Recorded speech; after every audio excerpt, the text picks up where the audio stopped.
Hey guys, welcome back to another night of Dungeons and Dragons with me and my good friends. Starting up in the top left-hand corner, why don't you introduce yourself, Mr. Left Barrel? Oh, is that me? That's you. You're the left. Hi. You said you were the left barrel, right? that's That was true. that was canonical from last week. Yeah, that's true. Jackson's the right barrel. That's my right. brother. I'm David. And you, sir, you But are he is not. in the right corner. Oh, he's in the left for me. Anyway, Mr. Farrell, introduce yourself. I'm Mr. Farrell. Hi. Would you like to tell people where to find you and or your work on the internet? Not really. Okay. Sir Robert? Hi, I'm Sir Robert, and here I am. Bottom right corner. At some point in the theoretical future, or perhaps your past, you can go to thefarce.net. I've already gone there in my past. You're welcome. Mr. Kunal, would you like to introduce yourself in your present? Hello, I'm Mr. Canal in the present. Mr. Q? That's I don't answer Matt. to that. I don't know, you just did. Oh! Snap You really dizzly consider do. that an answer? My name is Matthew Talamini. I'm a writer and web developer. You can find some of my fiction at MatthewTalamini.com. That's Matthew, TALAMINI.com. The Q is silent. There is no Q anywhere in my name. Don't believe these guys. And I'm Josh Suich, your Dungeon Master tonight for the Starfall Collective. You can find me pretty much anywhere on the internet at jsuich@gmail.com. That's my email, and that jsuich will find me, will help you find me on Reddit, Instagram, Facebook, wherever. So, gentlemen, please, if you don't mind, tell me one thing that you really were delighted or surprised by from last week. It could have to do with your character or the story or the setting or the plot, but just one thing that a little nugget that delighted or surprised you. Let's go reverse order. Matt, would you like to share first? Oh, boy. I'm going to say that I really enjoyed when that hippie tried to give me some granola or something, and I just shut him down because I'm a half-orc. I was like, no, I don't want granola. Who do you think this is? Actually, I didn't say anything. I was super cold. I was ice cold. You Cold did. as ice. You shut down his love granola. Dwight, what did you enjoy from last week? I really liked Hardcourt Fenton Mudd trying to kick that cat out of the window. Way to gank a moment. Yeah, now Sir Robert has to think of something else. I had a different thing already. All right. Ooh. Mud, what was your moment? He actually really enjoyed some various nuances of the interchange with Captain Finn, the specifics of which will wait a few episodes. Very good. And Mr. Farrell? I like the dinosaurs. I love dinosaurs, so I'm right there with you. Dinosaurs are cool. I do. I like I do turtles. love a good dinosaur. I hope there's more dinosaurs. I wouldn't mind it. Maybe some turtle dinosaurs. Sure. Turtles. Dwight, I'm not sure if you know how dinosaurs or turtles work, or if you're a genius who's just like is blowing Jack Horner's mind right now. The real question is, are dinosaurs a conspiracy? And then on the sixth Dinosaurs day, impressive in D&D. and then on the sixth day, the Lord made the bolt-action Remington rifle so that man could fight the dinosaurs. All right. So when last we met, would anyone like to step up and give a recap of last week? If there are no takers, I'm happy to do it. But if anyone would like to give a brief recap, that would be in order. Is anyone so moved? I'm game, but We all got missions in this town called Fujidome, and some of us are in jail. Or headed that way. And Sir Robert, would you like to embellish that recap? Sure, but I'm going to use your real names because I can't remember your character names yet. Okay. Dwight's being sent out of his monastery. And Dwight, what is your character's name? Mela Meliamne. Okay, Mela Meliamne is being sent out. Keep going. To get broader experience in the world, he went to a tea house. The Last Blossom. The Last Blossom. And and we'll hold off on that for a second. Did I ever make it there? Yes, Matt had a magical guitar and caused a magical ruckus that started a riot, and some people were somewhat undead. Thack the Thunder. That's right. Thack, yes. Dave found some of his lizard folk kin in the town and got in trouble when his primal instincts were engaged by Thack's primal music. And then... and I don't know how to pronounce Dave's name. As Harcourt, deep calls to deep. Yep. Harcourt, how do you pronounce Dave's name? Oh. Tashash, right? It's very long and complicated. Tashash. But for the purposes of listeners, you can call him Tashash. Tashash. And Harcourt went and met his contact in the underground and ended up minding his own business, doing absolutely nothing wrong, but getting arrested nonetheless, and making a good friend in the process. Finally, we're all getting taken to jail, and minor teaser. I'm not getting taken to jail. Minor teaser from last time was that someone, namely probably Dwight's character, is on his way to set the captives free.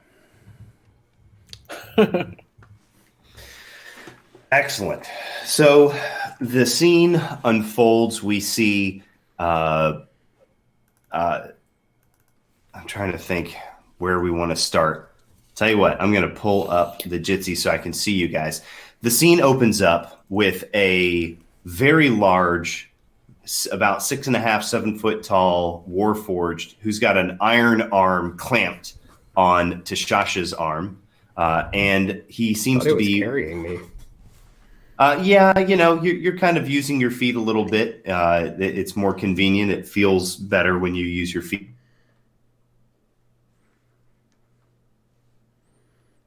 Josh, you cut out for a sec. Actually, I still don't hear you.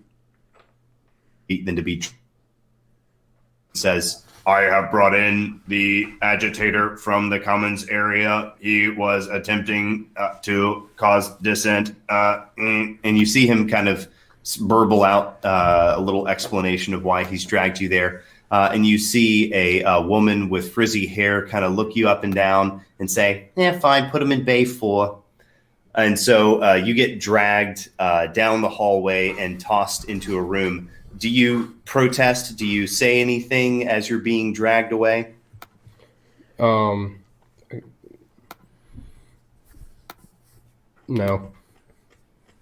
Okay, so you're kind of standing there, utterly bewildered. And as you're being dragged in, you see a familiar sight. You see a female lizard folk, and I am blanking on her name. Does anybody remember what the name of that female? LaFonda? What's that? The one I met. It is not LaFonda. There was Trafalgar. The one I met in the courtyard in the Commons area. Commons. Yeah. Atlas. Thank you. Atlas. Atliss. You see, Atlas has kind of followed at a distance, and you see her kind of waving to you, saying, "I will speak on your behalf, if at all possible. I will see what can be done from here." And you get kind of dragged away. What do you say to her in return? Thank you. I will await your word. Okay. So you've got somebody on the outside waiting for you. That's nice. That always helps you pass the weeks and days more easily. Gives you a little bit of hope. Do you have a lot of experience in prison? No, I do have a friend who got who had an outstanding parking ticket. And they caught her on a Friday, and she spent the weekend in jail. And Matt is upset by this anecdote. Harcourt Fenton Mudd, you, sir, you are in the grasp of one Captain Finn. And a good friend of mine. A good friend, an old friend. You guys go way back. Way back. Last time, there was a bit of a misunderstanding. You had the opportunity to give him the slip, and instead you chose to be a gentleman. and to accompany him back to the facilities officially. I'm a God-fearing, peace-loving man of the people. That's right. So as Which you guys are walking back, he's got you in some manacles Aaron. that are attached to him. Do you do anything as you guys are walking down the street? Because it takes you a couple of blocks to get back to the precinct. Well, I definitely chat. Okay, all right.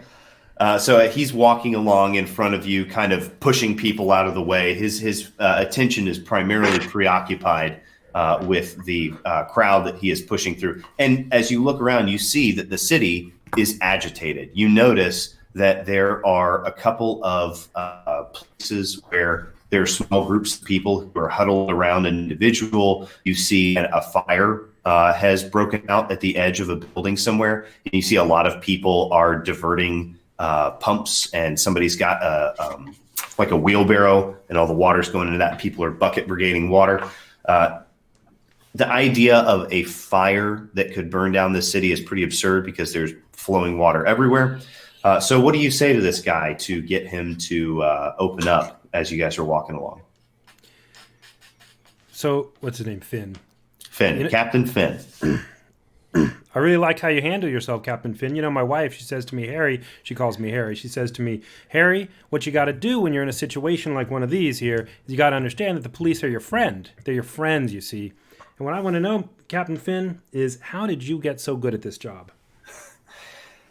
Well, part of I'd have to say that my number one quality is knowing who to be friends with. And believe me, Mud, you're the last guy on my Rolodex I'm going to be friends with. I made it. Yes. I've got your number. I got your number, little man. That's great. I'm looking forward to it. And, I'm sure that's a short list.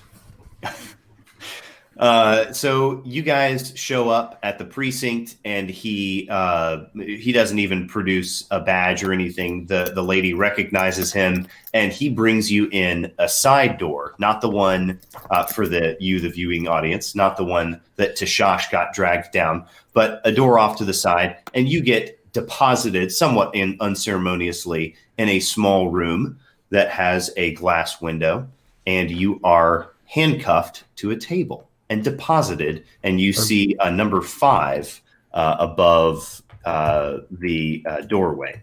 Are we in different rooms? You are in different rooms. Indeed, you are, sir. Now, as you are brought in... Sorry, is there anybody else in the room with me?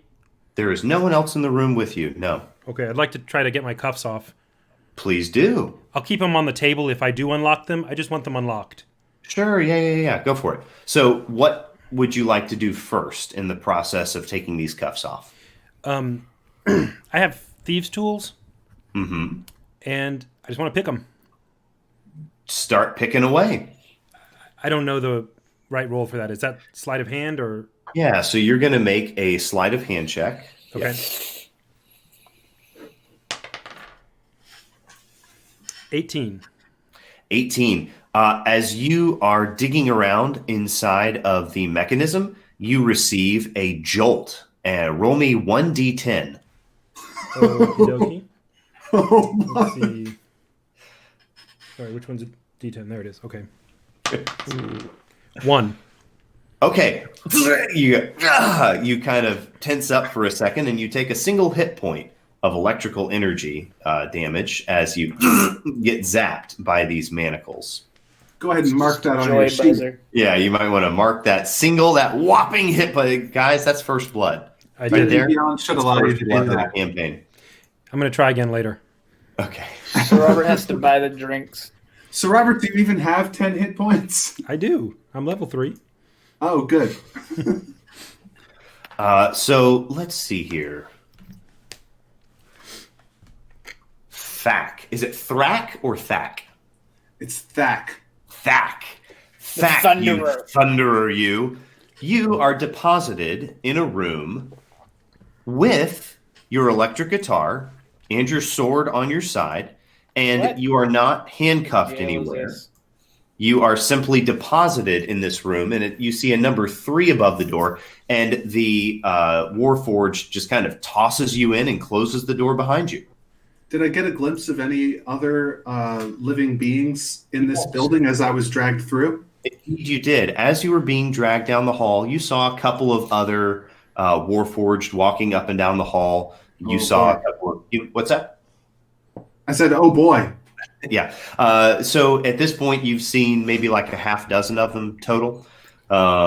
You've seen a couple of humans. You've seen a couple of elves. You saw a couple of people who were just a little too pretty to be human. You're guessing maybe they're half elves. You saw a full-blooded orc. You saw one dude who was just like had this grizzled scar on the side of his face. No, he did not have a collar, which is an excellent thing for you to notice. But basically, you saw all sorts. You saw a couple of gnomes, and a couple of halflings darting in. Would you just call him racist? No, I said like an orc priest. No, not that kind of collar. Excuse me. Anybody who makes me laugh is running the risk of making me cough as well. Just know that. That's okay. Sounds like a challenge. You see all sorts. And as you're walking along, you get thrown into Bay. I'm looking here. 2. So you don't go too you don't go too deep in here. Excuse me. All right. The Warforged closes the door and leaves. He does. He tosses you in. As he turns away, I make a traditional hand signal of disrespect. I think. All right, let me make a hand signal of perception check for this guy. He doesn't even notice. Your gesture goes completely falls on dumb, perceptive, unwitting. He doesn't have ears. He doesn't notice. I'm not trying super hard to be noticed. Okay. It's more a formality, really. Punk rock. And Mela, as you are walking through the city, you notice towards the people who are hurt. Yes. So there is a medical facility. Basically, there's a temple where there are priests that minister to people, and it is rather close to the precinct. So as you are standing there kind of watching people getting ushered in, you notice a large, scary-looking, somewhat swarthy half-orc guy who's got a weapon, and he's being dragged along by a Warforged. You see a couple of other folks. You see a bizarre-looking lizard folk man. And as the lizard folk and the... so we'll take these one at a time. As Thrak is being dragged past you, you suddenly see this vision of a large, tall tree being just struck by lightning. Like and the you one see, on top of the plateau? No, it's just a tree. But you see that fire spreading outwards, and you see it burning up these little black, diseased-looking rats. Right, and you see that as these bolts of lightning and thunder come down and crash into the tree and scatter fire everywhere, you see this fire fall upon these black, diseased rats, and you see them burning up. So it's a good fire. I will leave it to you to divine the portents of this image, because it is very violent, right? It is. You find it somewhat unnerving. This is not the kind of Zen path of the warrior that you know. This is a very chaotic, very destructive kind of energy. Okay. And the lizard folk, you also see just a very clear, very quick flash of vision, and you see a mother hen wrapping her wings around her chicks, just as a chicken hawk comes diving down at the chicks. And you see the chicken get a huge chunk taken out of its back, but all of the little chicks are protected when you see this. Okay. And so as these two go past you, roll me a perception check to see if you notice anybody else getting walked past. So this is a 1d20. a D20, and if you have any skills in your perception, then add that. Okay. I have this passive one, but No, there's an Okay. actual skill under your skill block, and it says perception. yeah. So 17. 17. You notice a man with official regalia, somebody who you've probably seen before. You're probably aware of his existence, but you probably don't know him that well necessarily. You recognize the captain of the local police guard, Captain Finn. Captain Finn. I know I'm him sorry. well. You know him well. I apologize. Here I am making decisions for you. Do you remember the last time that you saw Captain Finn? It was probably a year ago on my 49th birthday. I'm guessing he was unjustly arresting another halfling. No doubt. And you do. With that 17, you notice a very small person, someone that you recognize as either a halfling or a gnome. It's kind of hard to tell because he's all bundled up and he's being dragged along behind. But he's of a height where he could be either a halfling or a gnome. And when you see him, you suddenly get this kind of like your hand instinctively, your guard kind of instinctively goes up. You begin checking yourself because you see a vision of a hand slipping into a pocket, but you see something coming out, and that object that you see, you know that it's needed for something. It's not just you're profoundly uncomfortable because you see this act of theft, but you know that the thing that is being drawn out, it's like you can't quite tell if it's medicine or if it's you think that maybe it's medicine or something like that that's needed for someone else that's being held unjustly. So you have this vision of that happens with all three of these guys, which is very disconcerting for you because these visions don't usually come this frequently. And certainly you don't ever remember having three of them in a row within the space of a few minutes. Do I often have visions when I'm not meditating? It's happened before. A couple of times when you've had them, it has set you down the right path. A couple of times it has prevented you from the wrong path. But when you've had them around people, typically it has signified something significant about those individuals. Okay. So do with that what you will. Actually, yeah. What do you do? How do you respond? How do you react to having these three visions? And I noticed they were all going into the town jail.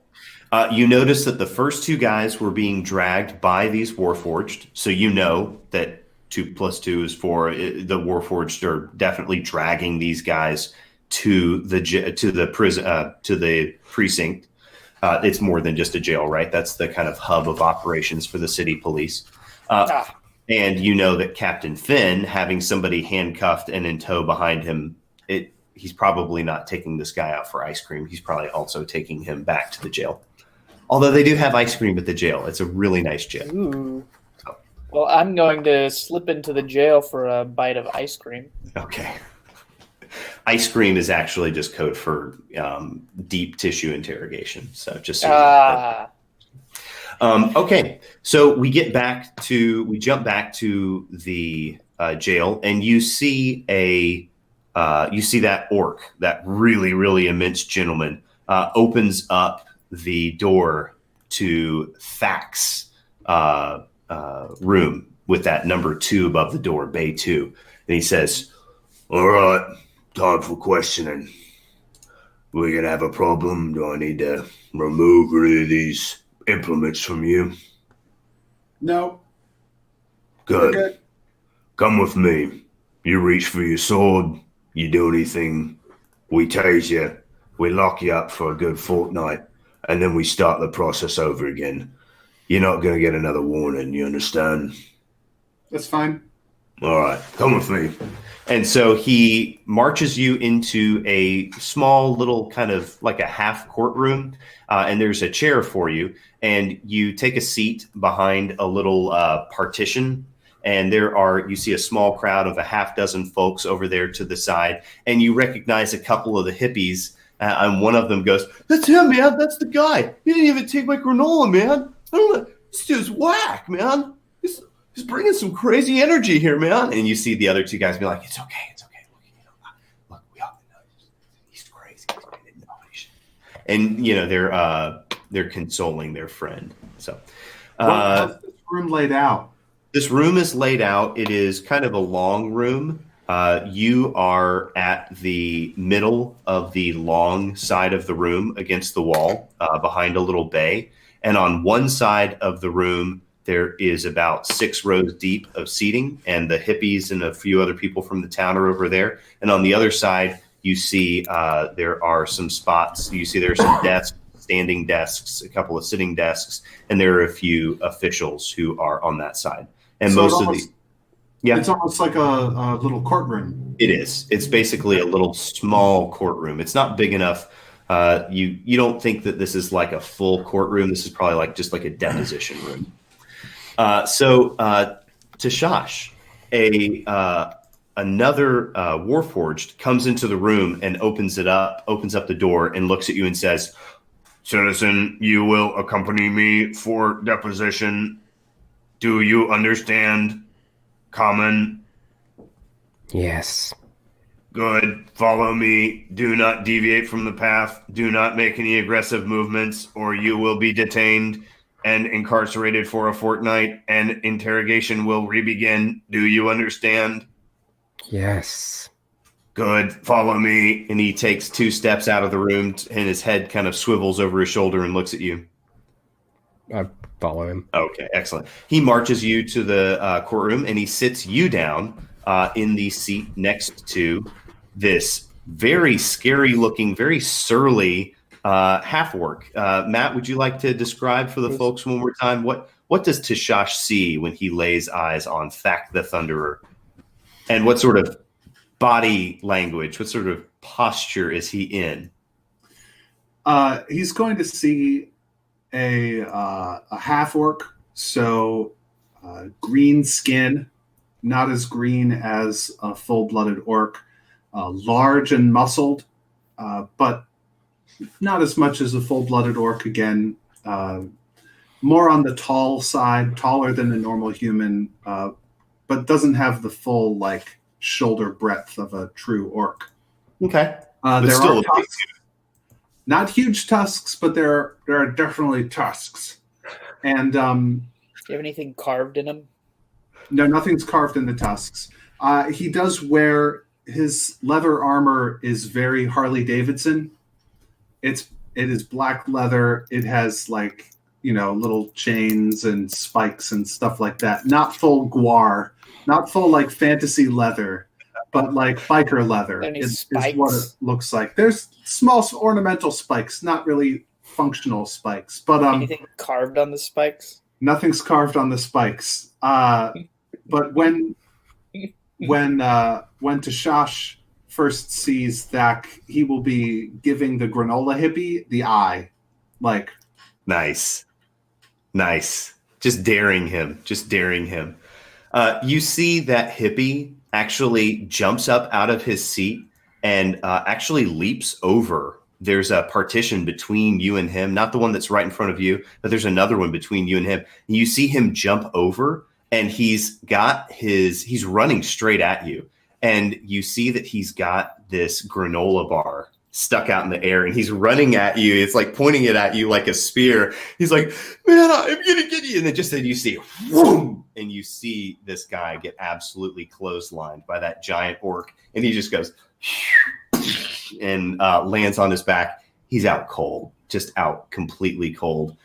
So he was apparently still pretty desperate to get you that tasty snack. So this guy's been thwarted yet again. This is not exactly his time. Thak folds his arms and leans back. Yeah. And just then, you guys all see a very diminutive man being walked in with 2 guards. He's in full chains. He's got cuffs around his wrist and around his ankles. You see that that those arms are bound in front of his chest, and he's wearing what looks to be a very, very, very tiny jacket and it's got a lot of extra space at the end of the hands, and they're kind of flopping around. And there is a half orc and a half elf that both have very large, very sharp swords that are drawn, and they are walking immediately in front of and behind him. Really, this is like maximum security for a minimum sized dude. Is that and they two people or just one person?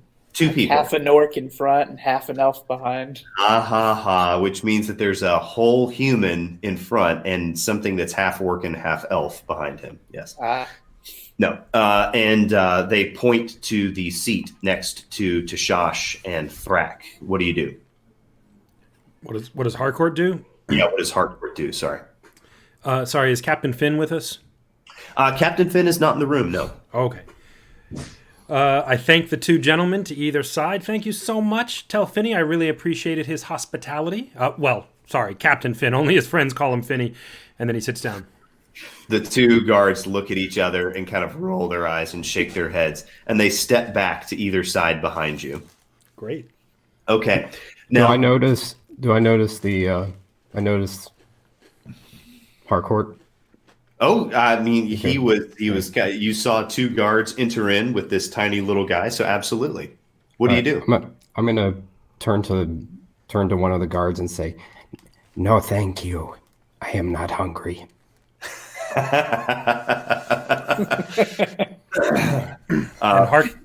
And Harcourt, before they answer, turns and says, "I, however, would love to have some fish and tea if you have it."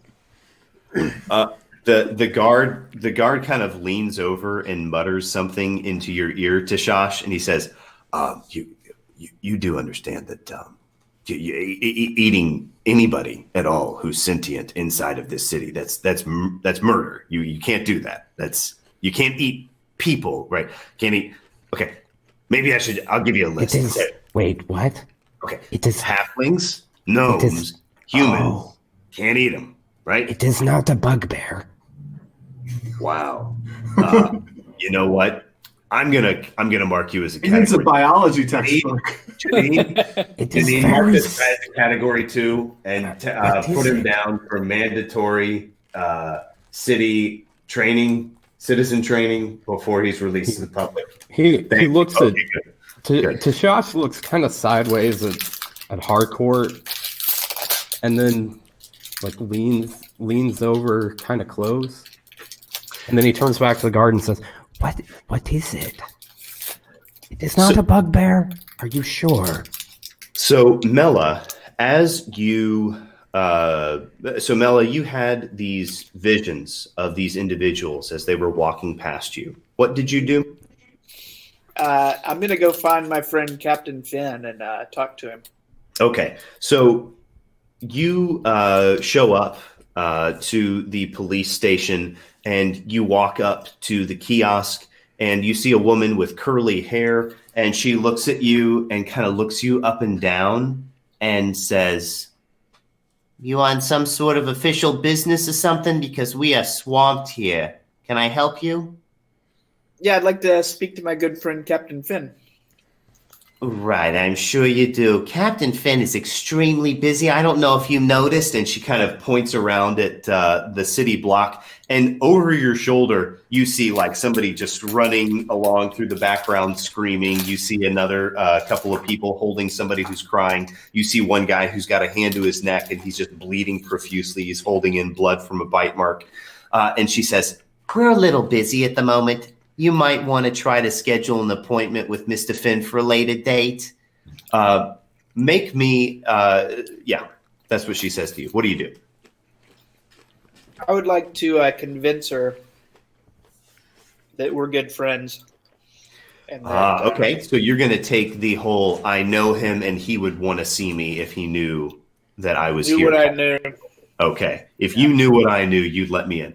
Roll me a persuasion check. So that's going to be a D20 plus your persuasion skill. Okay, +1. +1. Every 5% increment helps. Ooh, unnatural 20. Wow. All right. So you, how do you word this to this woman? What's your line that just somehow magically works? So I don't know if you know me, but I know Captain Finn, and if he knew the things that I knew about the people that I saw, he would want to talk to me.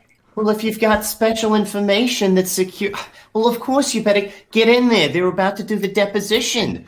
Straight down the hall, take it right at the T. It's your second left. All right? Okay. You don't need an escort, do you? No, I'm good. All right, get in there because we're fully booked.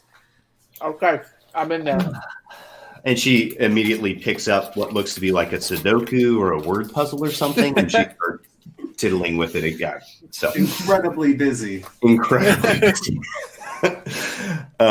So as you walk down the hallway, you see a little steam bot that it looks like basically a big barrel with little stubby arms and legs, and it's kind of waddling along, and it bumps into you, and you see it kind of lean back and look up at you, and it kind of gives a psst of steam, and it kind of waddles around you and keeps going. You see several Warforged, all sorts of different races, but you are kind of hyper-focused, right? And as you walk into the courtroom, you see a lizard folk. Tashash, Dave, would you describe the appearance of Tashash for us one more time? We've seen what Thrak looks like, but what does Tashash look like? Yeah, he's actually kind of probably on the smaller side for a lizard man. He's maybe like on the lower end of 6 feet, 6.5. And you mentioned he can puff out frills. Yeah, he's got a frill. Okay. That, right now it's kind of down, but okay. And he, he's pretty lean, maybe like 220 or something like that, 240. And what color is he overall? Like, what color is most of his body? Right, because most of his body's exposed. He's only wearing a tunic, right? Just a loincloth. He's probably got like, he's not like really carrying the very white cloth. Tonight's episode brought to you by Fruit of the Loom. Yep.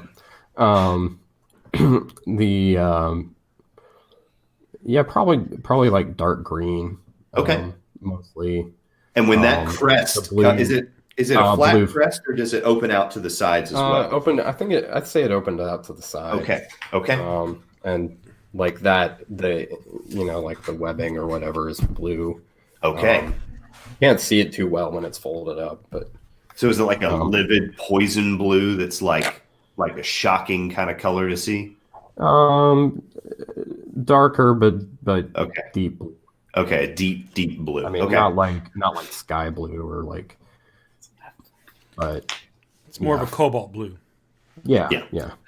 So Mela, you see a dark green lizard folk, a half orc in black Harley Davidson leathers, and a very small halfling who is currently wrapped up in an insane amount of manacles and chains and vest, and has a guard on either side of obviously him.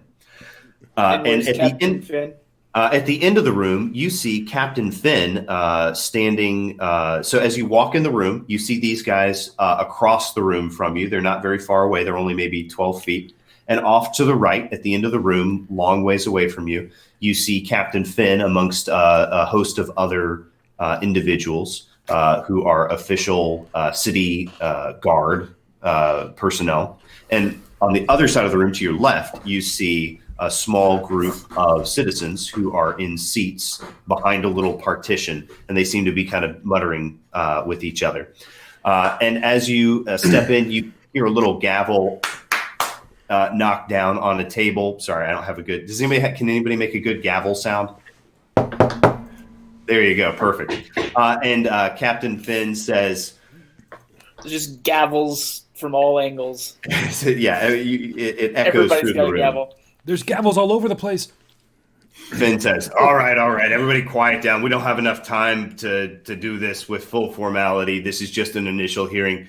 I need to get to the bottom of this. Folks, my city is in upheaval, and you three, and he points to the three of you, are all pulling various degrees of shenanigans in the middle of it. Let's start with you, Scales. What is your name? And he points at you, Tashash. Yes, my name is Tashashate Shashure Shashtate Shashmasha Shashore Shashta. You see, he just kind of keeps leaning farther and farther forwards while you're talking. It's like, I'm going to need a short version of that. You understand that, right? I'm not racist or anything. Just give me something short, 2 or 3 syllables at most. It is too long. Yes, some people call me Gravy. Gravy. All right. Because I Gravy? like gravy. Gravy. Do you make your own gravy? You see him just kind of shake his head and go, this is going to be a long deposition. All right. Gravy.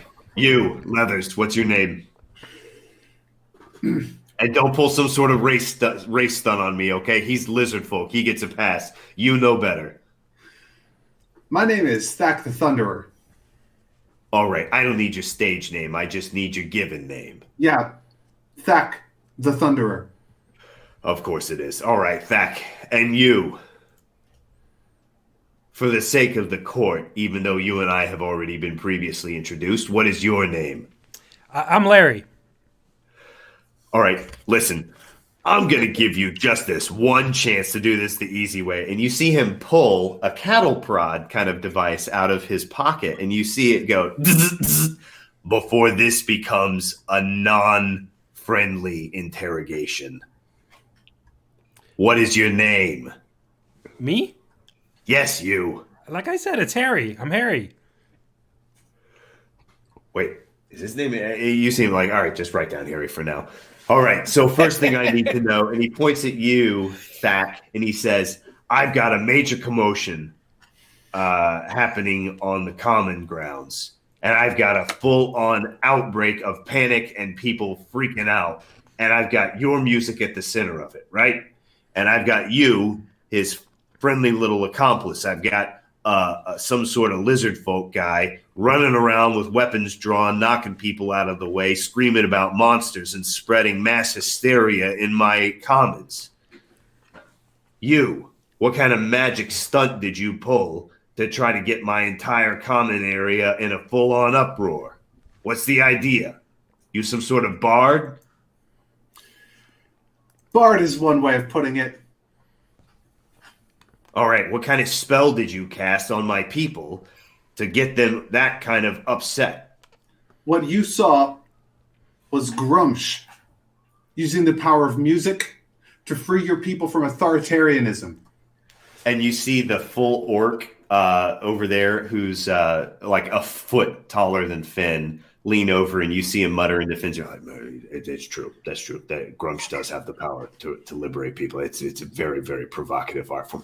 And he looks up at him. He's like, if I want you to weigh in, I think you're making me look like it. So he's like, all right. So you're performing some sort of Grumsh style of art and music. But what sort of magic did you have behind it? Because clearly you cast some sort of spell on these people. What did you do? Just the power of music. You see him kind of like rub his forehead. He's like, the power of music. Sure. Yeah, right. Yeah, the power of music. Okay. And he turns to you, Tashash, and he says, so what about you? Are you in league with this guy over here? Or the two of you, is this part of your performance art that you've got a lizard folk running around with weapons drawn, screaming about monsters in the city? What do you have to say for yourself? Why are you running around my common area with weapons drawn, knocking down my citizens, screaming about monsters? I run a clean city. I don't have any monsters in my city. What are you doing? Maybe we're all monsters. Yes. I just arrived today in the city, and I was in the city, and I heard a terrible sound. I had never heard it before. It was like some great auroch or some other beast. I had never heard it before. And you see the big orc lean over. Monster loose in the city. But it was not a monster. It was that one. He points at Thag. you see the big orc lean over Finn's shoulder, and you see him start whispering something, and Finn's like, I know what an orc is, all right? Okay, you just keep it. Okay, so you thought that his racket was a monster, and so you just started running around, what? Trying to find the monster to kill it or something? Yes. We have got to have a better screening process. Who was doing intake at the gates today? I want to see that guy in my office in 10 minutes. All right, Mud, tell me. Yes, your high eminence, great gloriness.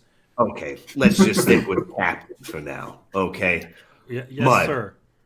I find you in the middle of all of this commotion. Somehow I have a hard time believing that it's not all connected. Why is it that you know the perfect time to run an inside job on Chet's place? You show up. It's too fishy. What do you have to say for yourself? When did you get to town? I just arrived yesterday, and then Harcourt leans forward and groans under the weight of the chains. I just arrived yesterday to see my friend. I was bringing him a gift. I told you about that, a bottle of wine. I have it with me still. And, well, it's like my dad always used to say, Harcourt, you're just a soul whose intentions are good. And he lifted his hands. Oh, lords, don't let him be misunderstood. And I'll tell you, Judge, honestly, I'm just a poor halfling, and, oh, these chains are heavy. Listen, I just got here, and then a ruckus started. I was left alone in the room, and a cat attacked me. I don't know what to do. But I think he's trying to make some kind of persuasion or performance. I was just going to say, please, for the sake of the room, make me a persuasion check so that everyone knows. Are you sure it's not performance? I'm going to let you pick. It's either persuasion or performance. Your call. I'll go persuasion. Why not? Let's see what happens. He's not as charismatic as he thinks he is. 12. 12. You see there's a couple of older ladies in the group of civilians on the far opposite side from Penn who are just like, oh, that poor young man. Oh. Wait, hey, Dungeon Master. They start crying. Yes. Dungeon Master, can I, Yes. Because I'm there in the room and I can also speak, can I assist him with this so that he gets advantage? Yeah. So as you are talking, at first, only those couple of old ladies begin to kind of sniffle and are filled with pathos for your plight. But just then, Thak the Thunderer kind of reaches subtly for what? For his instrument? No, I think he just is using mostly body posture for this, but he does let out a few, that seems about right. Or that's what I would expect from a system like this. Yeah. Mm-hmm. Yeah. Okay, a couple of choice commentary words. The peanut gallery's weighing. Trying to spin it as like political oppression. Okay, make me a persuasion check then, and we'll Thak? see. Yes, Thak. I was trying to assist his persuasion check, but okay. I know, and I just want to see if you help him or hinder him. Okay, all right. Here's persuasion. The old ladies switch to the other side. Oh my goodness, that's going to be a 7. 7. So as you're speaking, Mud, you get the sense that you kind of almost had the room, but then this swarthy-looking, angry, surly half-orc starts chiming in, and he starts kind of turning the room against you just a little bit. And he's right next to me? What's that? He's right next to me? He is right next to you. So I flinch away from him when he shuffles, and he starts doing his stuff. And I turn to the older women and I say, "No, please, ladies, save your tears for your own children." And I continue with my plight. Don't hurt me. Don't hurt me. You hear one of those two old women stands up and she says, "You leave that nice young man alone. Captain Finn, you should be ashamed of yourself. Bless your soul. You come stay with me any time, young man. When you get out of here, I'd be happy to host you." You're a saint. Tashash turns around toward the woman and says, It is not a bugbear, but I do not think it is a man either. Oh, of course not. That lovely little gnome seems to be a very, very kindly little sort. And Harcourt wipes away what's surely a real tear. And And tells not at all Finn, something produced by a small bladder held inside the cuff of his sleeve. and tells Finn, your great gloriousness, I just don't know what to do here, but all I want to do is get home to see my wife and 8 kids. I don't know.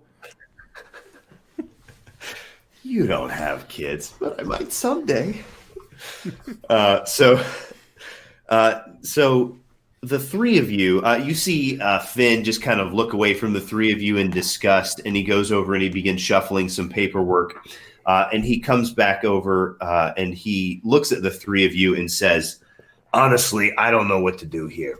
You know, I've got a massive uprising on my hands, and I've got 3 non-civilians, 3 minor hero level individuals in my city who are making a mess where I need all hands on deck. So I don't know whether to throw you down a hole, throw you out of the Finn, city. If I might, Captain Finn. And you see Finn with this look of absolute, abject outrage and shock that he is being cut off in the middle of his own courtroom. And he turns and he looks at you and he says, I am in the middle of a public hearing trying to deal with a crisis. What on earth are you doing? I believe I can help you with this crisis. Oh, and he just kind of suddenly, he kind of shakes and he realizes who he's looking at. He's like, wait, Mela, right? Mela? Yes, we've met before. Yeah. Birthday drinks, right? Yeah. Yeah. And Harcourt pipes in, oh, hey, Mela, haven't seen you in forever. It's true. You see one of the two. You see Finn look at the half elf, and he produces a little stun gun, and he tases Harcourt, and he looks back over at you, Mela. That's unnecessary. And I look to the old ladies and say, it's just like my grammar school. You see one of the women completely collapses onto the shoulder of the other and is just wailing with tears. And make me another performance check because you've got you're being treated so roughly. I'm going to say that they've given you an opportunity to turn the room towards you again. This one's performance? Yes, performance check. The peanut gallery says, yes, definitely authoritarians. 16. 16. Yeah, you see the guys that were with Mr. Granola. They're like, oh man, those are some harsh vibes, dude. Like, I don't know, those like cool. Whoa. Like, and they start looking at each other like, is Captain Finn uncool? What? So yeah. So Captain Finn is uncool.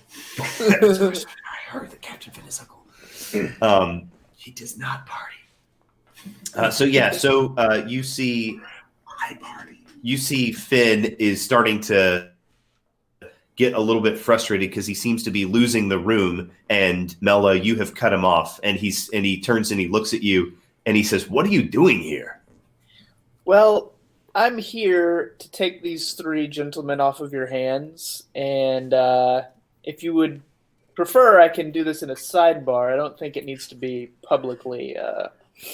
He motions you over to a spot in the corner of the room, and he pushes a button, and you see this kind of blue cone shape come down over you, and you have the cone of silence.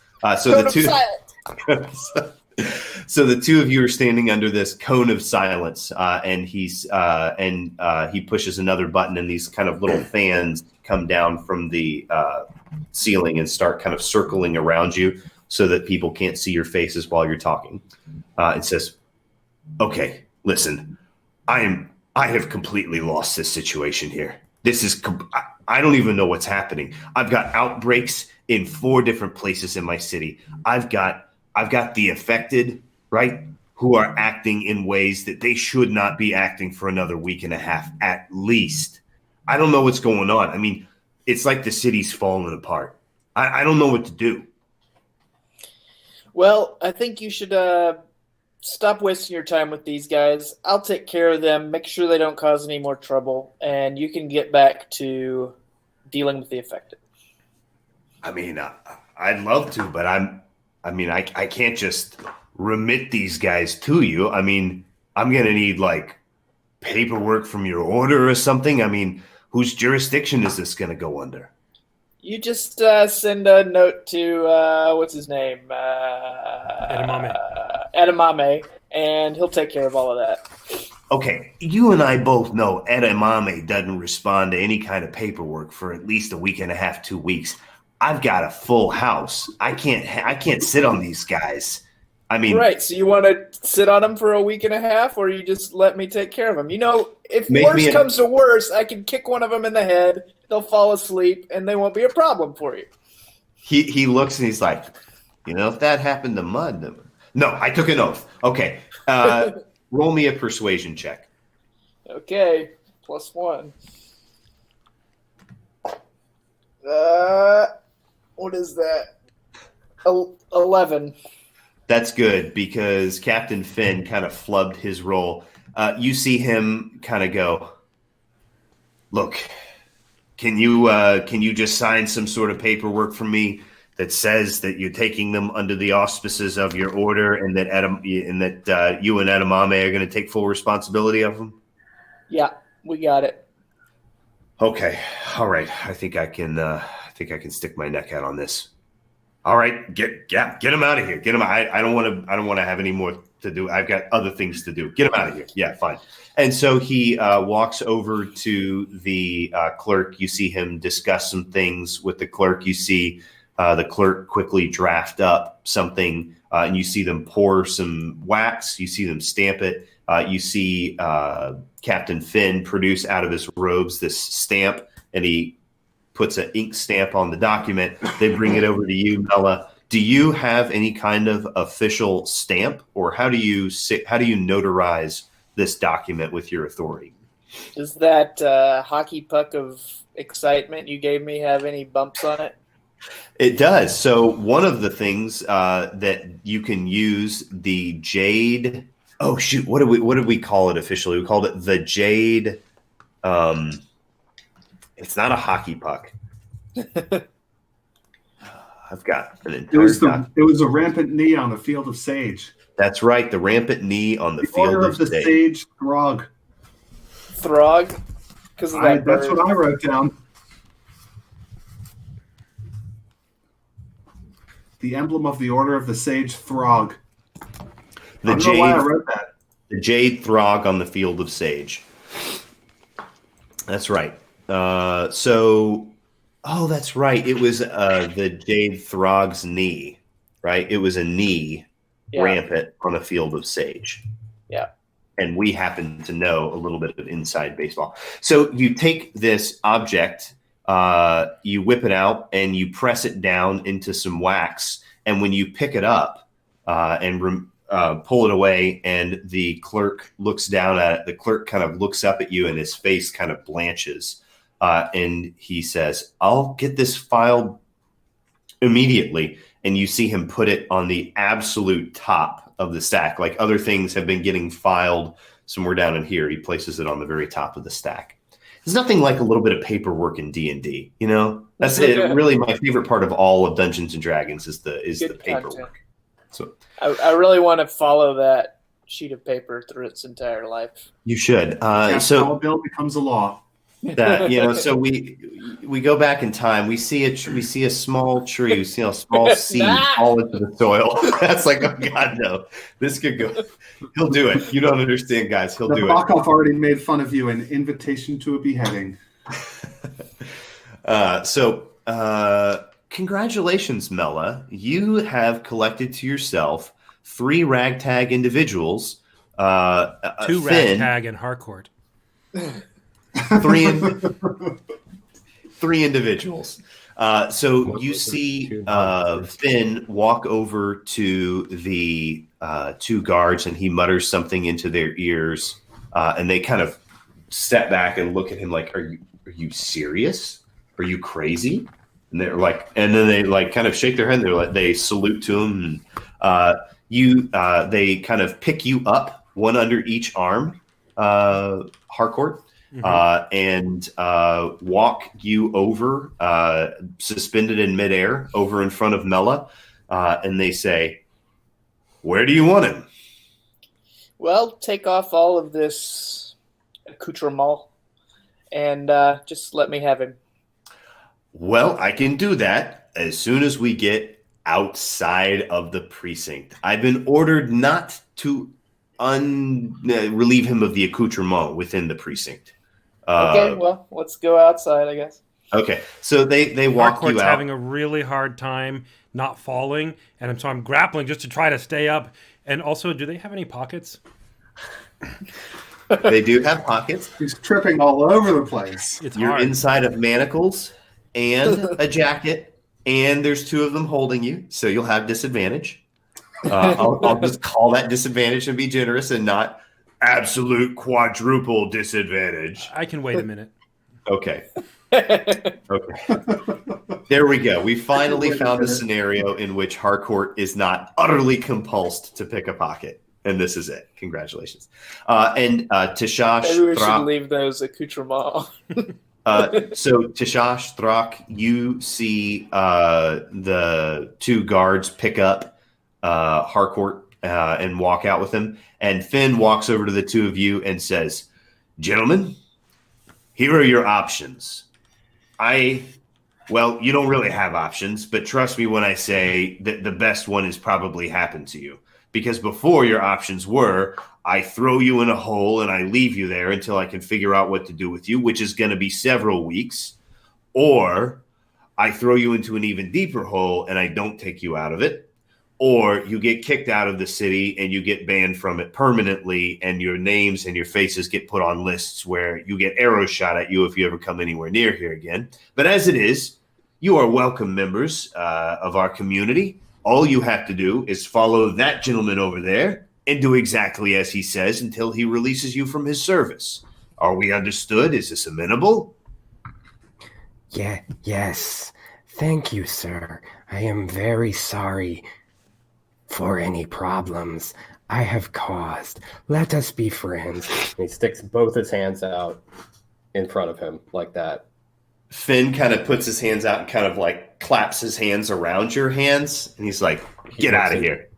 And he turns to you, Thrak, and he says, Thak. Keep trying to put an R in there, Thak. And he says, "You, I can tell you're going to need a little bit of butter on your roll. And I can tell that you don't have, okay, don't you smirk at me like that." And does Thak giggle at all when he says that, or was that just Matt? That was Matt giggling. Okay. Thak gives him a stony look, and he says, "Listen, I can tell you're an up-and-coming guy. You're trying to make a name for yourself. And if you want to keep playing places in the city, you're going to need a permit to do that. So I'm going to give you one provisionally, and upon completion of service with Mela over here, I'll make it a fully ratified one. How does that sound?" And he hands you a piece of paper, and it says something in officialese that has something to do with basically you've been rubber stamped by the Music Guild, and you have the right to busk on corners, to play in gigs in the city, that kind of stuff. This isn't the first time that one of my complexion has been sold as a slave to an elf. Fascist. You see him roll his eyes, and he kind of looks over at the full-blooded orc, and he's like, "But I take the paper. I do take it." "Okay." And I'll follow them out. Okay. Excellent. Very good.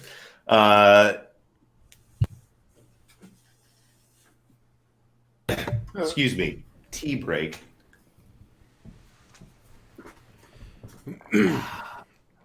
Tonight's D&D episode is brought to you by Lipton. Drink the best. Drink Lipton. Small, comforting.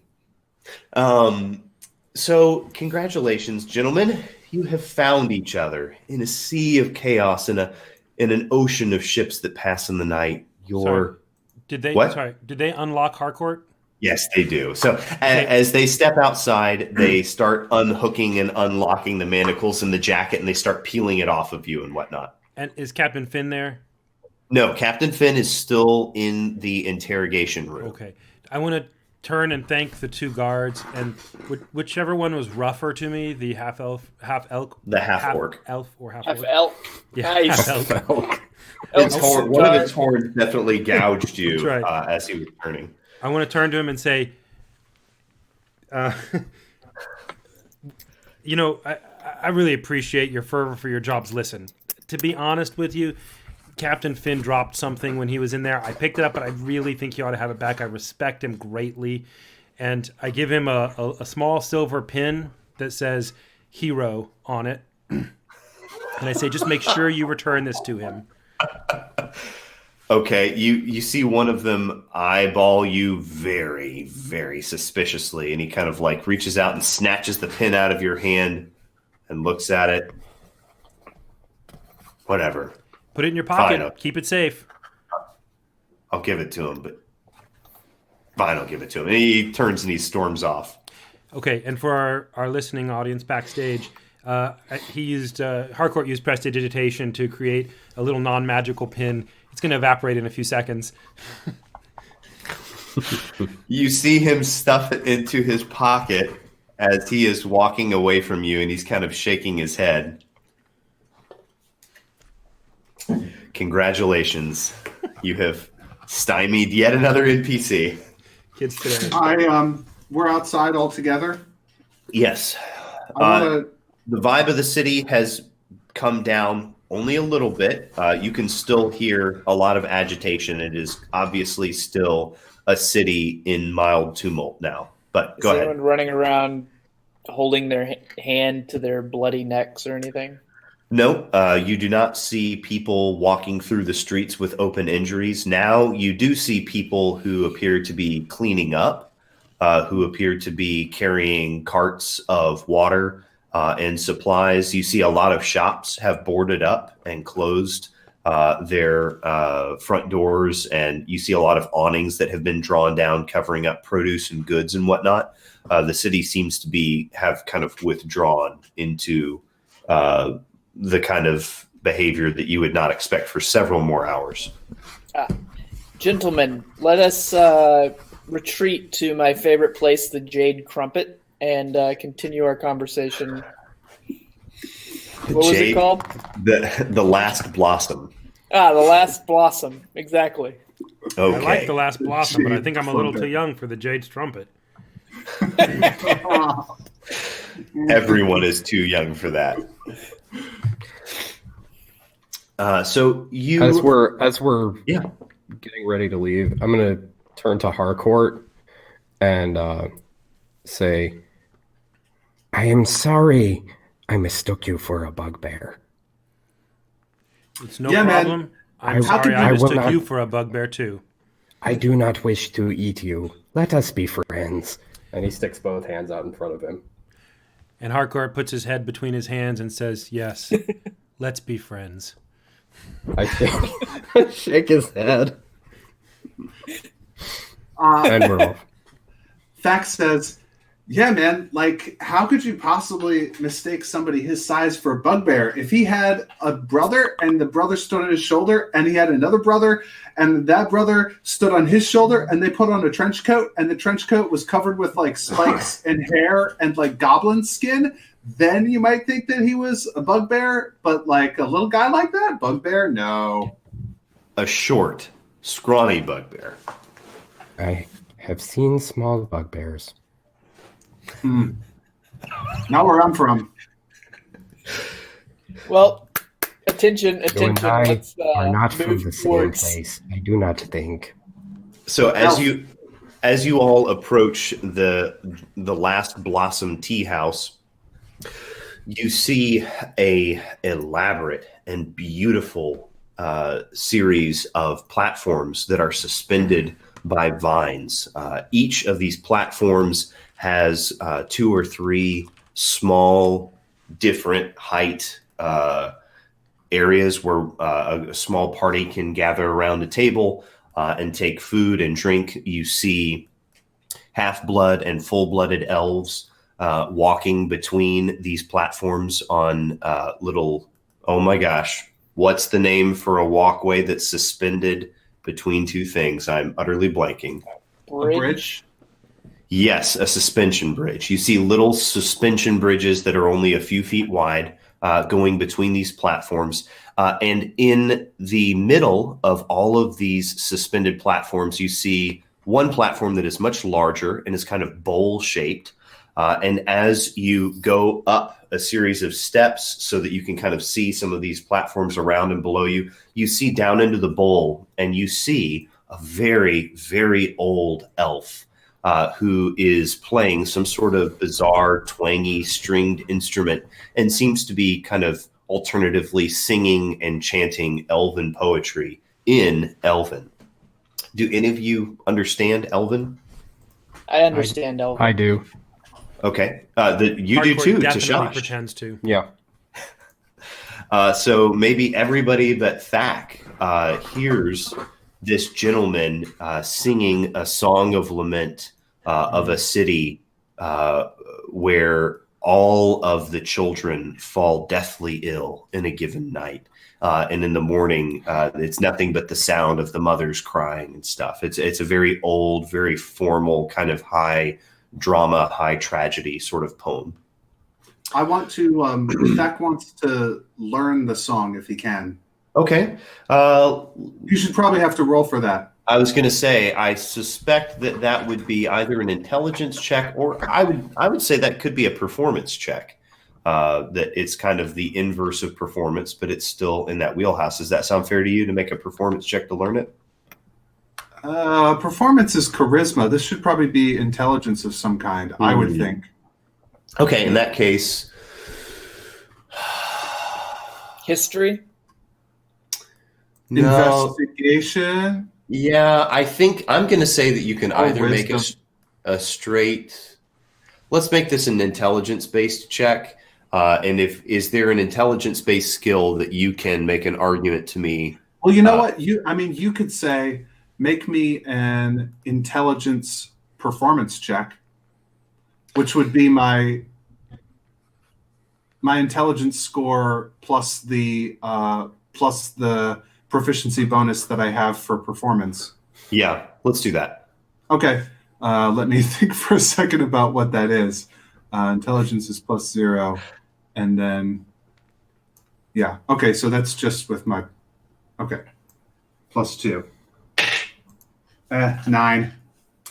Yeah, you kind of get a familiar It's too hard for me. feel for it, but like the musical forms that he's using are just completely out of your wheelhouse, and a lot of them are very abstract and unpleasant to your ear even, and it's just so flowery and ugh. So you don't like it, you're unfamiliar with it, but if you were to hear that song again, you would have advantage on that check if you wanted to try to learn it. So you walk up to the place, excuse me. Jade Falcon? No, the Last Blossom Tea House. You walk Last up to Blossom the Tea area where the concierge will, the maitre d', I guess, will seat you, the hostess.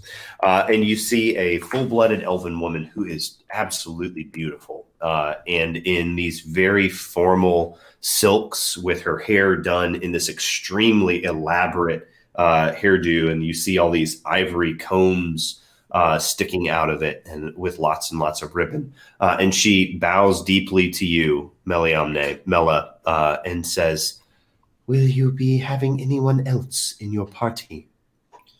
Yes, these 3 guys with me are here to celebrate my birthday. But of course, come with me. It is an honor to help you celebrate once again, wise one. And she scurries away with very short but very rapid footsteps underneath the silk robes and leads you across a couple of suspension bridges and up a little stairway and places you in one of the higher little bowls of the institution, and looks at all of you and says, "What will you be? How will you be celebrating tonight? May I bring you food, drink, both?" Both, please. And she kind of bows to you and backs away from you. And just a few minutes later, all of these half-elf individuals begin placing plates and bowls and drink. And soon you guys are eating and drinking and making and having whatever you want. They're individuals who you can ask for stuff. Thack, do you look around at all of this fancy food and drink and just dive right in? Or how does Thack react to being fed possibly the fanciest fare of his life? Or has Thack had something so fancy before? Whoa. Can't hear you. Josh. Thack, never mind. Go ahead. Thack has not had food this fancy before, but he dives right in and eats it and does not seem to appreciate it as much as it's worth. That is exactly how you react. Tashash. Eat an entire Entenmann cheese crumb cake in one bite. You, Tashash, have read at least one page of a book at some point about how to eat human food and elven food in front of fancy elven individuals. What's that one thing that you remember that you're supposed to do when you're eating around elves? Oh, I know. Tashash asks for the gravy. It doesn't have to be right or wrong. In fact, if it's wrong, that's great. But you are utterly convinced. In fact, make me a memory check. Let's make a history check. Some sort of intelligence-based check. So roll a d20 and add your intelligence. Animal handling? No. Nope. Nope, not on this one. Intelligence, okay. History's pretty good. Handling some history. animals. If you have history, history, you may use your history check for your skill. I got a straight 19. Okay. Everybody kind of stops and kind of especially you, Mela. You turn, make me a performance check, Tashash, and do it with advantage because you recall so very clearly all of the elaborate steps of what to do. Performance, you said? Oh, dear. Yeah. So you're going to make it should be dexterity based, I believe, or is that charisma? Performance is charisma. Okay. Yeah. I'm going to say if you have sleight of hand, I'll allow you to use sleight of hand to just precisely do the movements. Do you have that? Everybody has everything. My sleight of hand is better. Okay, do that. Okay, it's +2. And advantage is roll 2, take the highest? Correct. Okay. I'm rolling. Oh my gosh. I got a 1 and an 8. Okay. So would that be a 10? Okay, 10 is enough. Okay. 10 is enough. You see with slightly halting motion, but doing everything just right, you see Tashash begin to initiate the 19-step invocation of the formal meal amongst people who are going to do business together. And Mela, your jaw just drops and you're watching this guy do a bunch of things that honestly you probably should have done, but you figured, what's the point? These are a bunch of quote unquote heathens who don't know anything about proper ceremony and whatnot. And now the lizard folk is engaging in all of them. I'm very impressed. Do I finish after I finish? Like once I get through all the steps? Yeah. Before he gets through all the steps, I practice an old orcish ceremony where I start to feel a little bit full, so I stand up and I burp really loud and I say, "May this food give us energy for the destruction of Grumsh's enemies." And then I go back to eating. That was only on step 7. So Tashash, you don't let it break your stride. Keep going. Yeah. All right. He gets to the end, and then is there any gravy on the table? As soon as you say that, on a little tureen pops up on an empty little spot on a Lazy Susan, and it begins to rotate over towards you. Okay, and suddenly there's some gravy. Once he finishes, he goes straight for the gravy. Nice. Do you pour it on anything, or do you just? No, just take the terrine. I'm not gonna pour it. I eat with the utensils, or at least try to. Okay. Hey, look at you. Look at you. Takes the gravy terrine, puts it on his plate. Chopsticks with gravy. Starts digging in. The old man who was performing down there appears at the edge of your table and looks at all of you and turns to you, Mela, and says, "Welcome, Mela. It is an honor to perform on the day of celebration of your birth. Please forgive me for such a dour tone of performance. I will be sure to do something much more uplifting and worthy of the celebratory tone of your meeting. Tell me, is there any story you wish me to tell or song you wish me to sing?" I would say that I would like a song about heroes conquering great obstacles. Very good. A song of triumph. And you, my good friend. And he places a hand on Harcourt's shoulder. He says, "Will you toast with me to the health of our good friend here?" And he holds up and snatches up a little sake cup of some sort of rice wine thing and places one in your hand. Of course, my friend. Of course. Let's toast. And he holds up the glass and he says, "To Mela, may your enemies taste your heel." And he bows to you deeply. And everybody, all right, he takes a drink and he looks around at all the rest of you. And Harcourt holds up his and says, "To Mela, who undoubtedly saved the world." He kind of looks at you. He's like, okay, you're pumping the guy. You're hyping the guy on his big day. What could be more honorable than that? Tashash, you what? You quaff? Good. Tashash? Tashash looks around a little uncertainly, and then he picks up the gravy tureen and holds it up. And "To Mela, on the day of your hatching," and takes a conservative drink. Okay. And then sets it back down on the You plate. see the old elf, his eyes get extremely large, but he kind of smiles and he throws his head back and he laughs. He's like, "Oh!" Hey, can I try some of that? And I take the gravy, and I also. Yeah, I think he says, Please, gentlemen, allow me to join you in the revelry." And he reaches out and he snatches the tureen out of your hand and he begins drinking gravy out of it. And he passes it over to Harcourt. And I get it. Yeah, Harcourt takes a sip, Okay. pours the Harcourt, sake in and takes a sip. What's that? Harcourt pours the sake in and takes a sip. Okay. You make a Boilermaker. Tashash watches this all blankly, and then when the gravy gets back around to him, and Harcourt hands it to him, and he kind of looks at it, and then after a few moments of silence, he goes, "Ka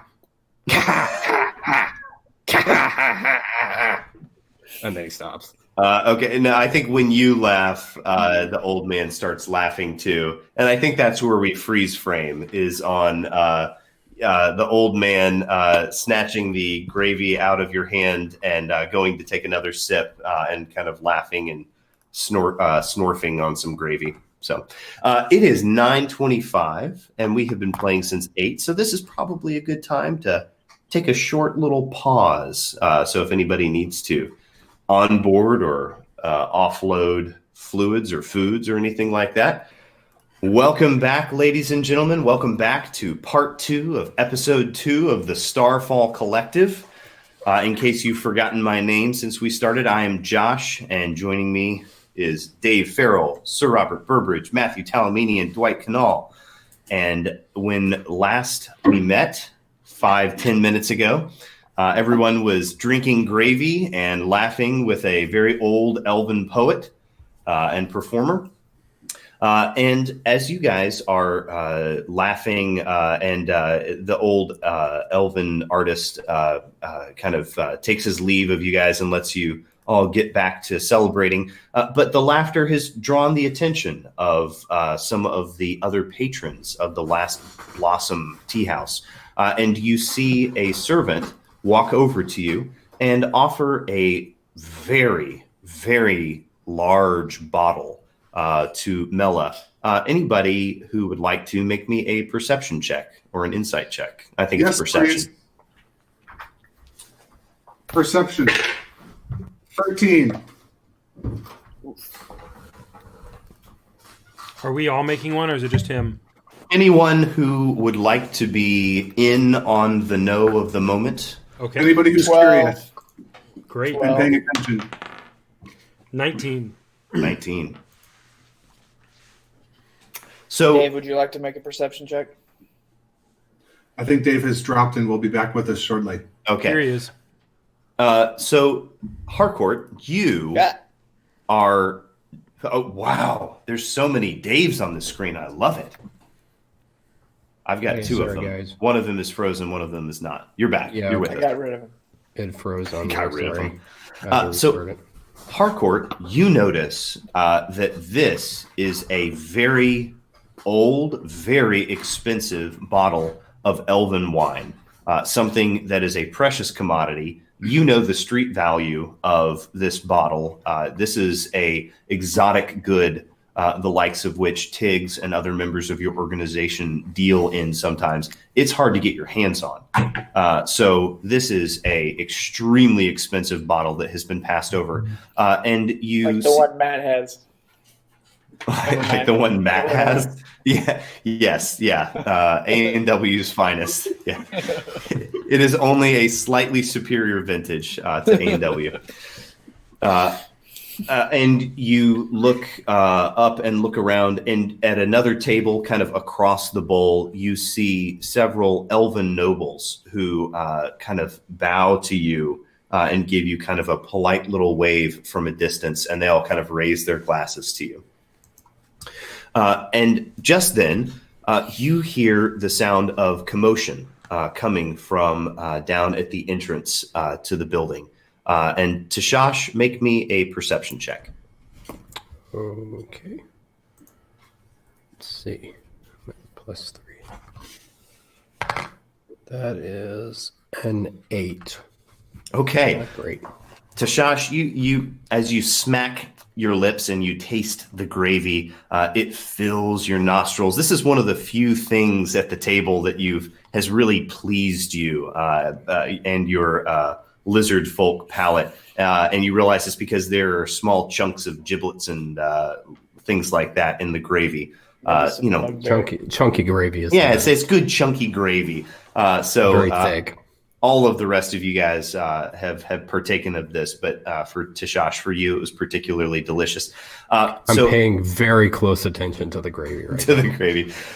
So as you guys are looking at this bottle, Mela, what do you do with this bottle that has been brought to you? I would like to formally, not in the past, but nicely pour a round of drinks for all of my friends Okay. out of the bottle. So you order the bottle to be, do you do it yourself, or do you order the server who has come over to your table to open it for you? Oh, no, I would open it myself. Okay. Make me a sleight of hand check, because there is a very ornate, very delicate seal at the top of this bottle. I might actually have the servant do it just a second. Oh, no, I'm dexterous.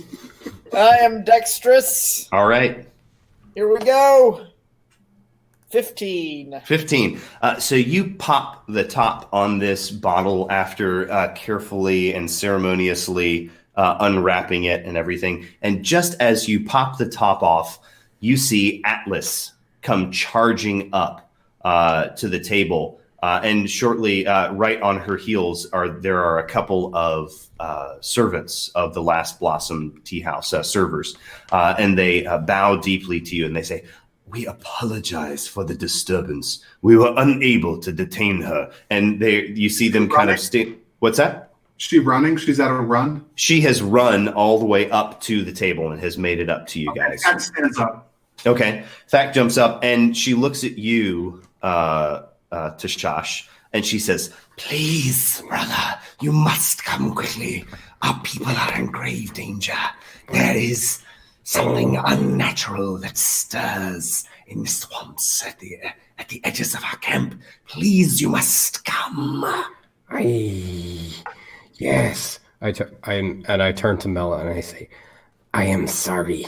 My kinsmen call. I must go." And Well, I am in charge of you, so I will go with you. Okay. And I'm in Thank charge you. of you too, so you have to come with me also. So as you begin to jump up from the table, the main hostess runs up to you and she says, "Please forgive me." I'm doing the Atlas voice for her. She goes, "Please forgive me. If there is anything undesirable about your meal, I will make it right. Please do not disgrace me in this way." And you see her bow down before you. "How may I serve?"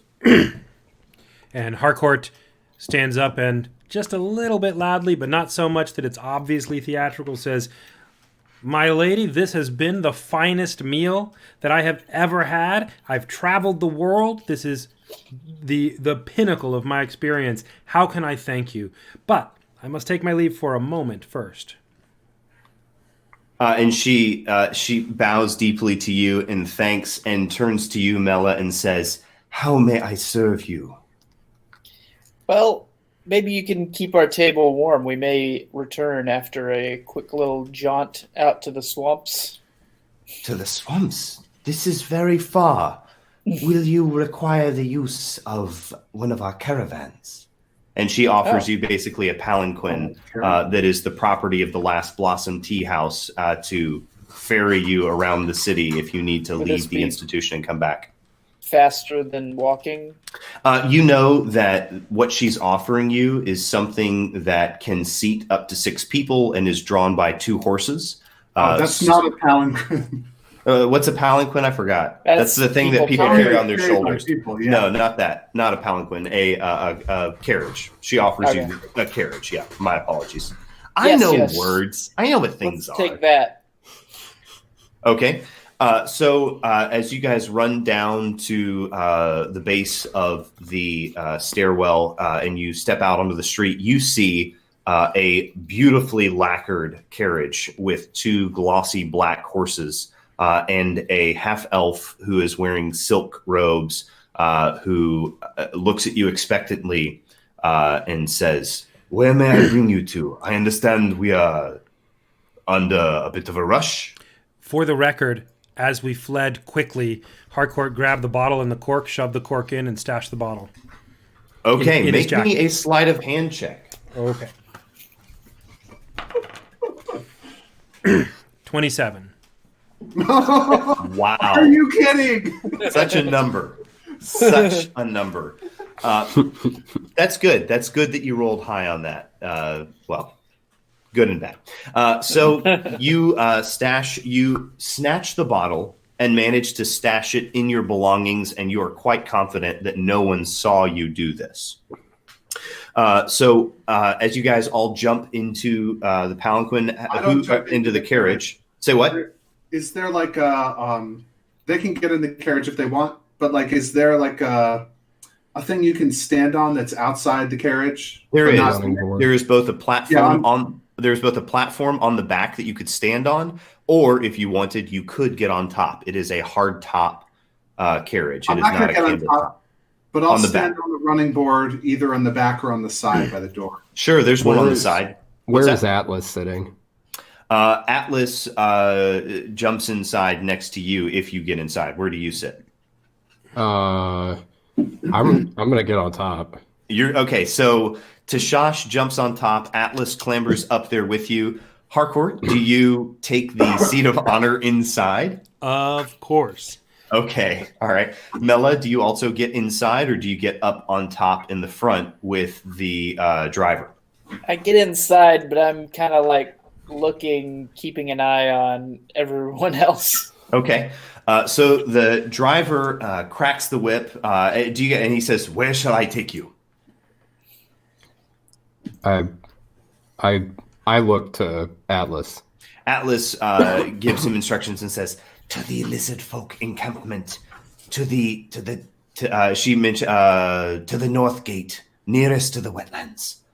And he kind of nods to her and cracks the whip. And you guys take off and the horses manage to move at full tilt for a couple of blocks. But then up ahead, you see a large throng of people, and you see that the crowds are beginning to get a bit thick, and it is seriously slowing down the progress of the horses. What do you guys do?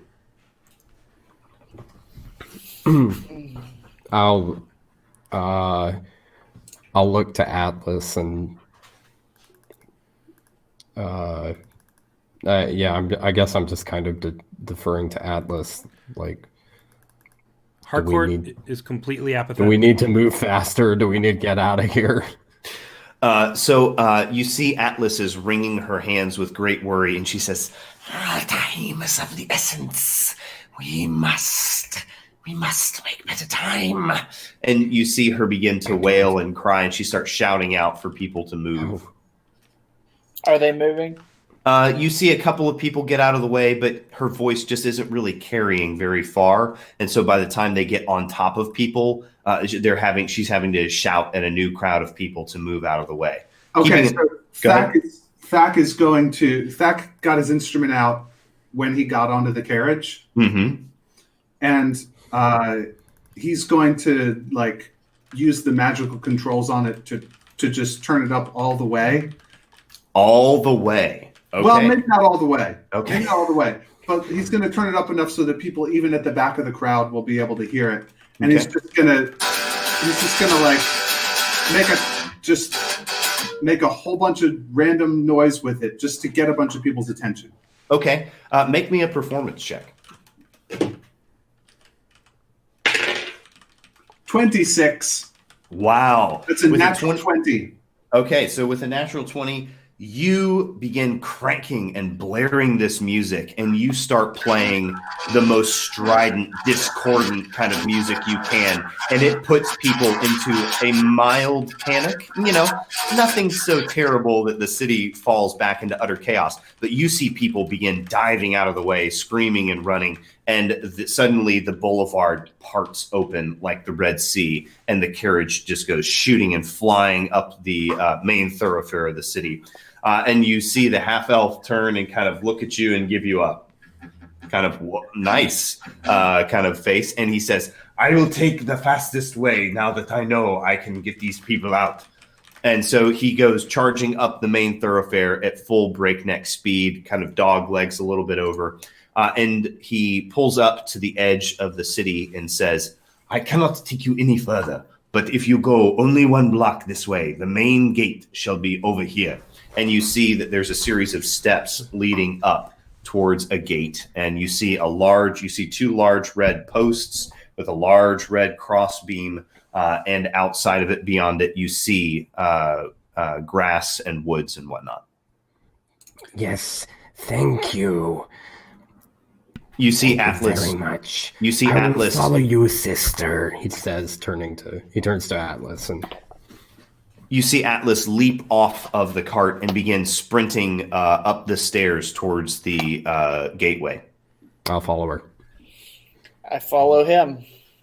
So as you guys all charge up the steps and come bursting through the gateway, you see a scene of several tents that all seem to be made of thick, scaly hides.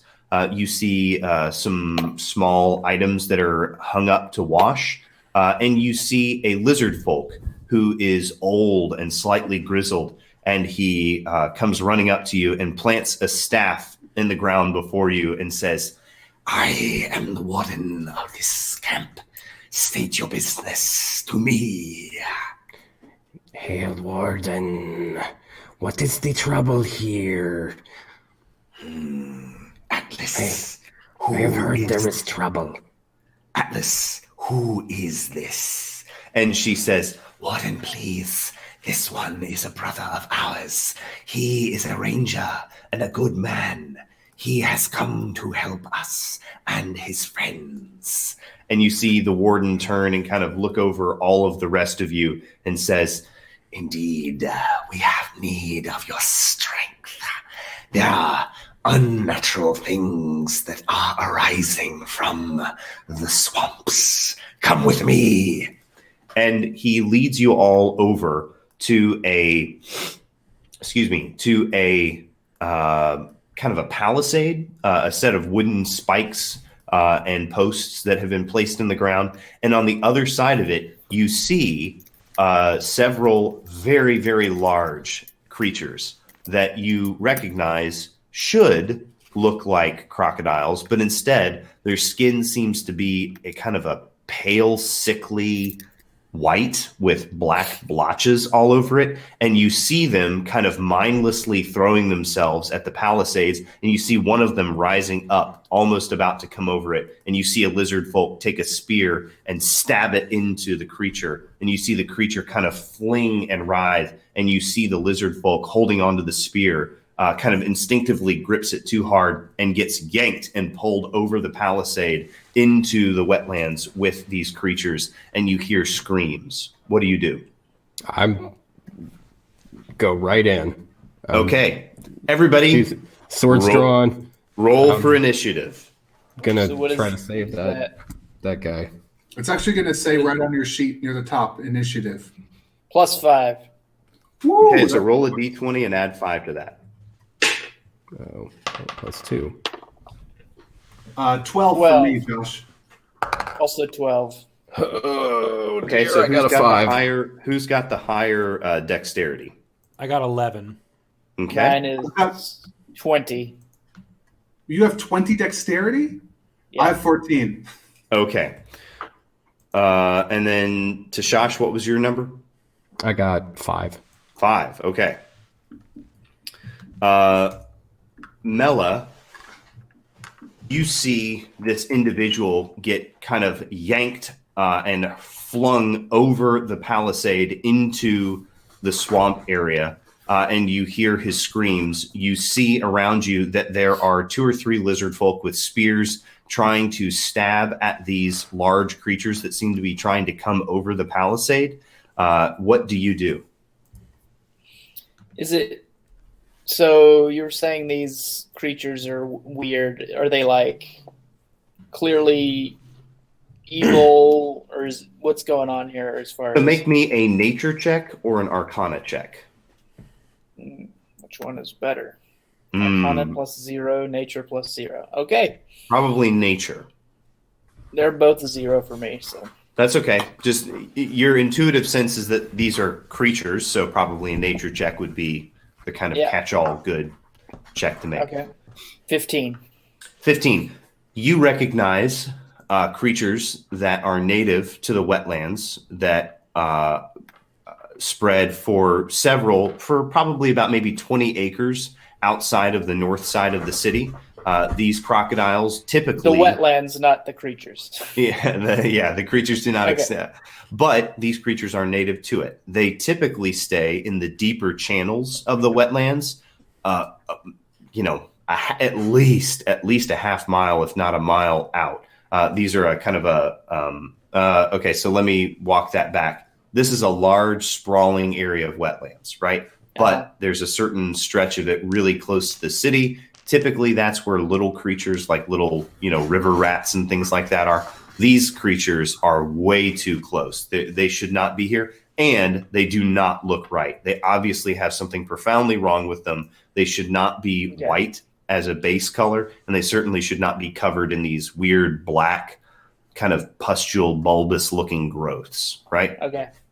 Yeah. So there is something unnatural and wrong about them.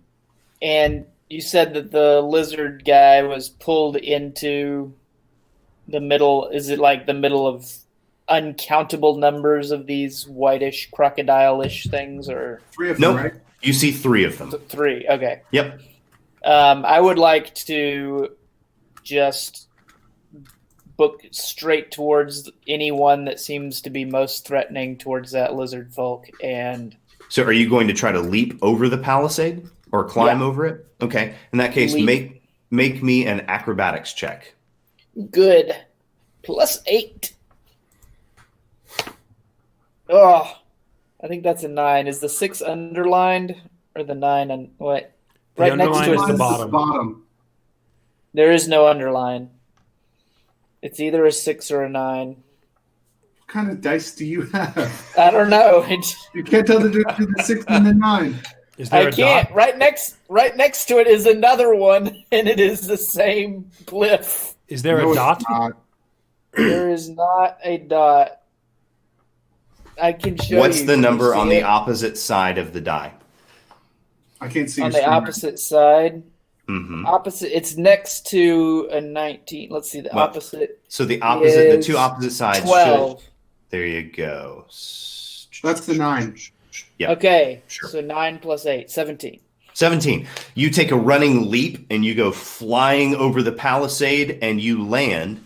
And where you land, you see another one of these crocodiles that is about to dart towards the sky, and you have the opportunity to attack it. What do you do? Okay.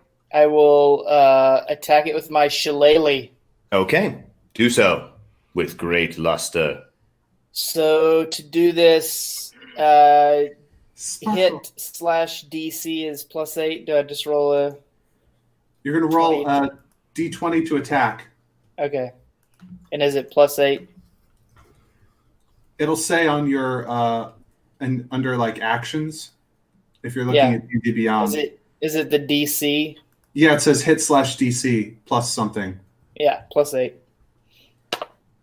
Oh, 9.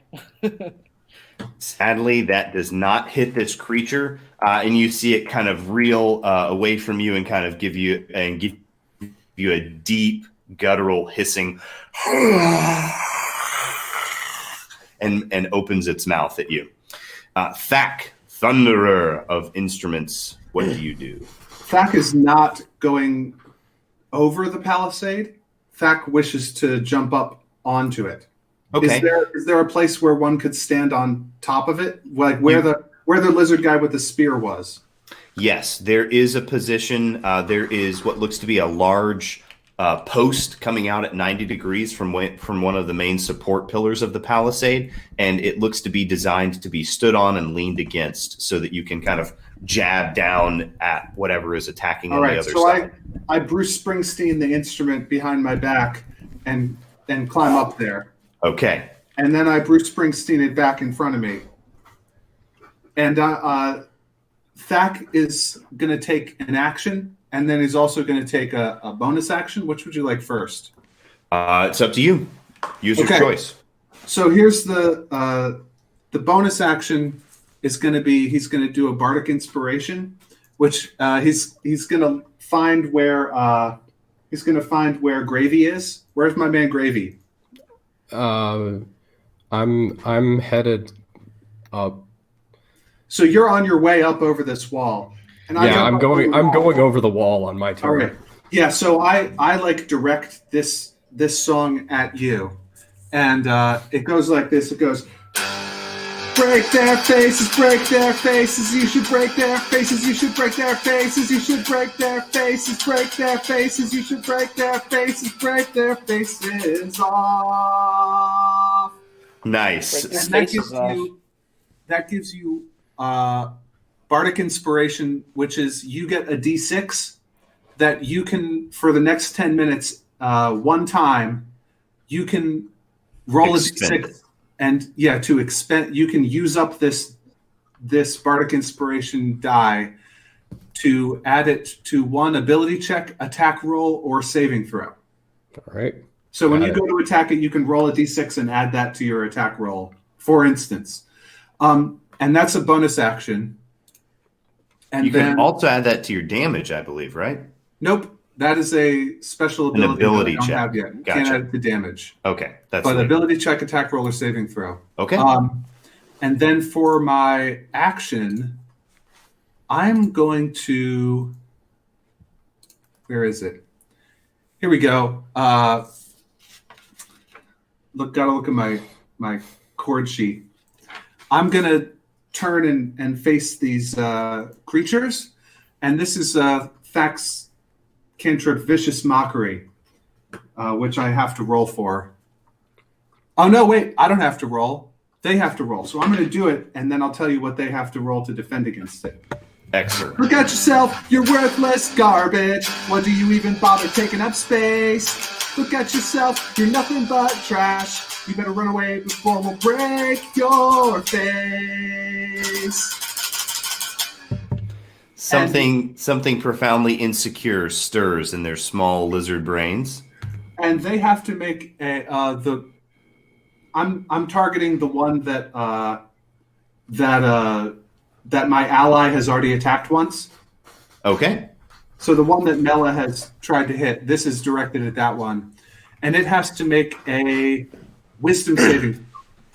And what is the difficulty class for that? 12, 13, 14? It has to meet or exceed 12. It fails that check. And this creature begins to writhe in pain. And what sort of effect comes upon him? So it's going to take... Oh, nice. Oh, wait, that's the wrong dice to roll. Sorry. Here we go. I need to roll a d4. So it's going to take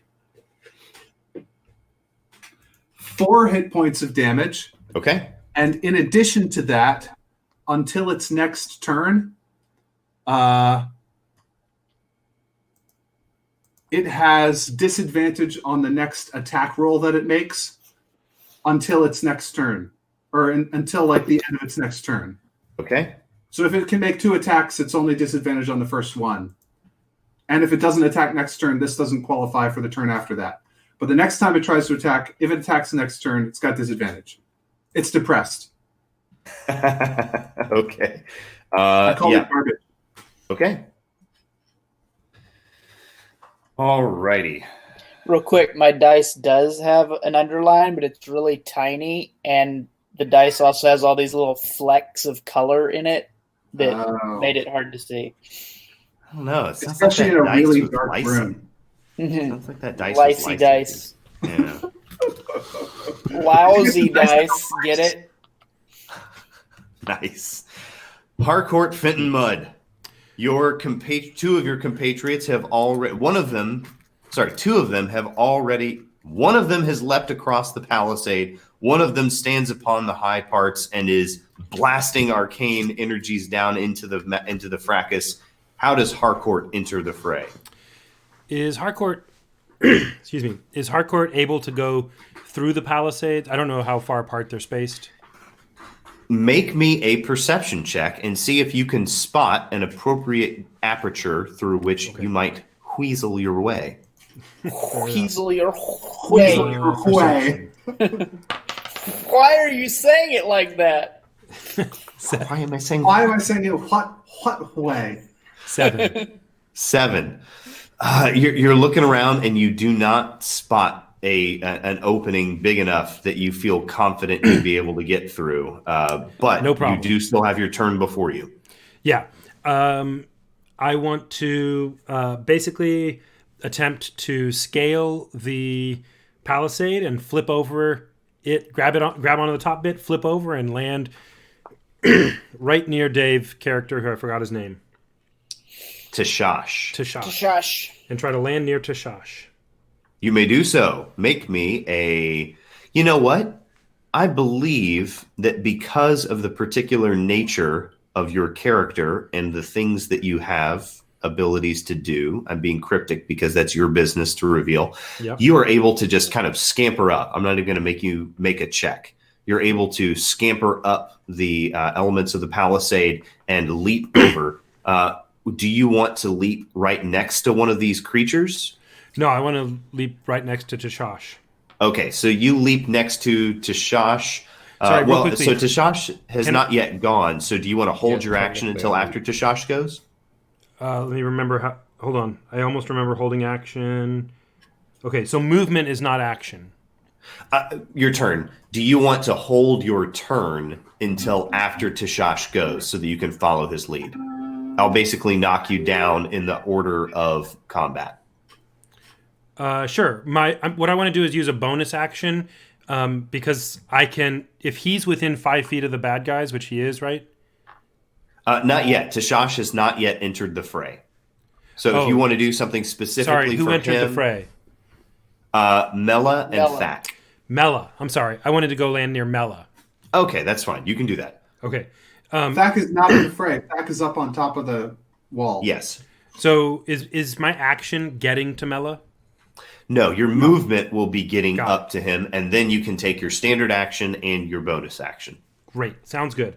So I want to run, get as close as I can to Mela, and like reasonable range, a couple of feet or whatever. Yep. And that's my movement. For my action, I want to point at one of the guys who looks like a credible threat, who's like nearby, and Probably not the one writhing on the ground in front of me. yeah, just one of them that looks like a good threat. That looks like a threat, and discreetly cast True Strike on it. Okay. And then for my bonus action, I forgot what it's called, but I have the ability to hide sort of among Mela's feet. Okay, you do that. So you take up the same What's square. this? You occupy the same square as Mela because you're smaller than him, and you're able to kind of dodge around behind his robes and obscure yourself within his clothing, even because you're so small. Ah! Tashash, I stay What out of your tur- way, Mela. Don't worry. what You don't do even you feel do? me. Yeah, so Rooting around in there, there's, stealing whatever you want. yeah, I guess I'm gonna yeah, so I want to go over the palisade. I'm going to say that because you've seen two other people go over, you've got a good sense for how sturdy this thing is, and you've seen people take a good path. So I'm not going to make you make a check to get over either. Okay. You clamber over with your Yep. sharp claws, and you're able to just scurry over easily. Yeah. Okay. And then I'm gonna run up to I guess the most threatening one. One of them took down another lizard, right? You see there is a lizard prone on the ground, and you see two of the creatures are headed towards that lizard. One of them is quite close. The other one is a good 20 feet away. I'll intercept the one that's quite close. Okay, so you plant yourself between him and the guy, and suddenly this thing, you have its full attention. Okay. I'm gonna for my bonus action, I'm gonna cast Hunter's Mark. Okay.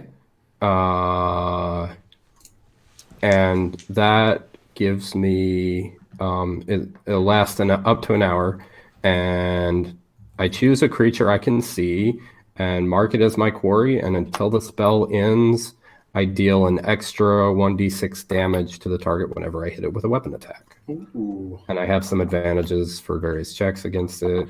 And when the target drops to 0, I can use another bonus action to switch my mark. And then for my normal action, I'm gonna attack it. Uso, roll me an attack roll. How are you going to attack it? With your sword? With your tail? With what? Oh man, I could bite it. No. You could bite it. Yeah, I'm gonna use one of my.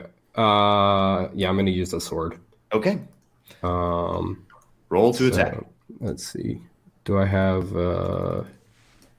Is that something special or just? That's a melee attack. You should have that attack right there on the front of your character sheet, and it should say the bonus that you get to attack it. Is that the hit? Yes. Okay, so it's hit is +4 for a short sword. There you go. Oh man, I am bricking tonight. I got a 6. Oh yeah, you swing your sword down at That's this one thing, better than me. and it just kind of clanks off of the thick, stony scales of the top back ridge of this thing. The creature before you that you just swung at, his jaws come gaping open at you, and he comes lunging at you with his mouth. Oh my gosh. Does a 20 hit you? Wait, it has disadvantage. Okay. So this one is so there are 3 of them. This is a different one? Are we saying that there was one that Mela was fighting with, but then there was another one that was headed for the guy who was on the ground prone, and that is the one that Tashash intercepted and attacked. I cast my thing on the one that Tashash was fighting. No, you cast it on the one I was fighting because Yeah, I hadn't engaged at that point. Yeah, fair enough. Sorry. That's fine. That's fine. That's okay. We are doing theater of the mind, so it is understandable that things like this would happen. And this thing crunches down on you for 10 points of damage. You feel a bone crack as it wraps its jaws around your shin, and it bites down, and you feel just a phenomenal amount of force crunch down into your leg. Another one nearby comes lunging at you as well, and you see him attack you. Oh my gosh. This one also gets a 20 to attack you. Man, these guys hate you and really want you to die. And this one only bites you for 5 points of damage. Oh, I am in trouble. I'm at 3 HP. Okay. That's fine. Should disengage. Mela, the one that is in front of you, you see it is writhing on the ground. Yes, it writhing around in pain. You see its tail come lashing out at you, and it would have attacked you for 19, but instead it only attacks you for 17. Does a 17 hit your AC? My armor class is 17. Okay, if it meets, then it hits. So that means that you feel 4 points of damage concussively kind of thrash into your body as this huge, fat, thick tail comes slamming into you like a small tree trunk. I laugh. Okay. Mela, it is your turn. What do you do? And you see, sorry, real quick, you see a javelin come flying through the air as one of the lizard folk that is still standing up there attacks. And you see it spear into the side of the one that is attacking you, Mela, and you see it stab into this creature. Is the creature still alive? It is still alive. Somehow that individual javelin that is sticking out, it's not a very thick javelin. It looks to be just kind of a small, like 1.5-inch diameter javelin with a small steel tip at the end. But it does pierce into its flesh, and you see it do damage. Okay. I need a little bit of clarification. I have this note that says attacks per action 2. So does that mean, do I have to hit to get the second one, or? No, you just get to attack 2 times in a round. Okay. So, and then movement is an action. Do you get 2 actions or no? You've got a movement action, a standard action, and then a bonus action. If you have a class ability or a magic item that grants it, a bonus action. But you have to have some particular ability that triggers that bonus action. Okay, cool. So I would like to ignore the one that got javelined and move over towards Tashash and attack the one that hit him for 10. Okay. Because he's the jerkiest of the bunch. And I will hit him with my What? That's not going to draw an attack of opportunity from the ones he's engaged with? It will, unless you do a full disengage. But, yeah. So normally it takes your action to do a disengage. Yeah, it's going to take an attack of opportunity at you if you disengage from it right now. Are you okay with that? Yeah, I'm fine. Okay. Does that take up its action for the next turn, or no? That's its reaction. But as you move away from it, you kind of deftly jump out of the way as its jaws snap down on open air, and it's unable to hurt you as you evade it. I laugh even more. Okay, so I'm swinging my shillelagh with both hands at the head of this crocodile. Okay. And I roll a 14 plus 8. What is that? 22. That hits. Gotta hit. Okay. That's so gotta hit. damage is 1d8 plus 5. What does a 1d8 look like? It looks like a diamond. Right, like a diamond. It has 8 Let me sides. Too. see. That helps. I think I got a bunch of 10s. Here we go. I got it. You need one with more than 7 but less than 9 sides. This is a die with like black carved out of black with black lights on it. That sounds like the perfect die for you to be using. Yep, I rolled it and I have no idea what it is. Turn on the light. Dwight? It's a 3. A 3. Oh. So that's It's not a three? 8. No. Okay. So your first, you punch or kick at it, or what? Roll me your next attack as well. Go ahead and do that. Next attack. So I'll do another attack with my shillelagh. After that, I'm going to take a bonus flurry of blows attack. But okay. Go ahead and roll both of those then. Okay. Well then, to hit 18 plus 8, so 26. Shillelagh 1d8 plus 5. What is that? A 7. So all 12. right. 12 points of damage. Yeah. It is still alive, but it looks as though it has been bloodied. You have reduced it to less than half of its hit points. You bring it down with a profound crunching sound as you see you make a dent in the side of this thing, and one of those black pustule things bursts and lyses open. Everybody make me a Constitution saving throw as this utterly rancid, noxious wave of smell washes over you.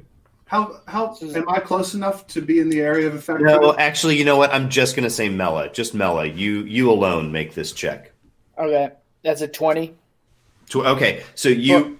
No, it is a 1d20. Oh, yeah, you roll a d20 and add your Constitution saving throw to it.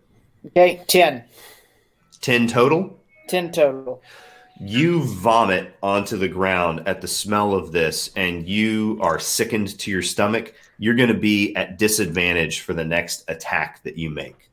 Including my bonus flurry. This one that you're about to make. You're about to make this next attack with disadvantage, but only this very next attack.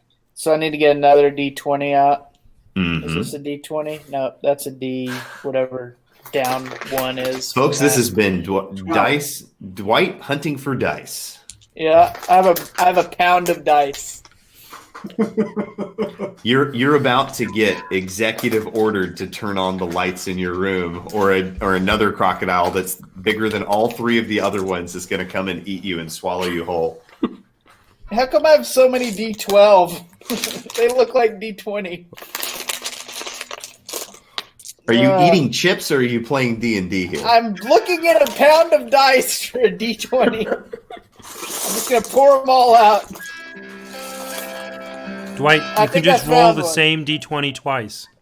Yeah, but then you have to remember things. Josh is remembering it. I'm remembering. Just roll the d20 and tell me the number. 15 and 18. Okay, there you go. That hits, actually. You bring your shillelagh down and you do... no, this is flurry of blows, so this is unarmed. Flurry of blows. Okay, so do you do this with your hands or with your feet? With my feet. I'm a feet kind of guy.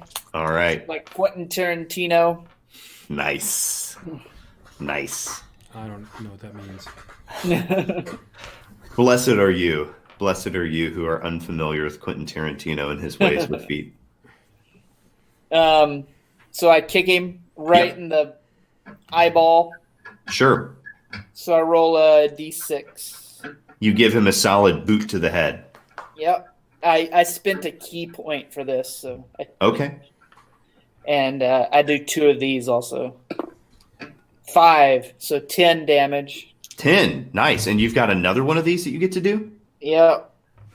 Another, I guess, is this still at disadvantage or is No, this one is at full strength. Okay. Here we go. Oh, where'd it go? Oh no! 9. Oh, you rolled a 1? Yeah. Oh, no, Dwight, no. You Critical go to miss. make you go to My make second this one on an attack. you go to make this second kick, and as you spin your leg around, you slip in the muck and you land on your back right next to this thing's face. You are now prone next to its mouth. Okay. Thack, Thunderer, what do you do?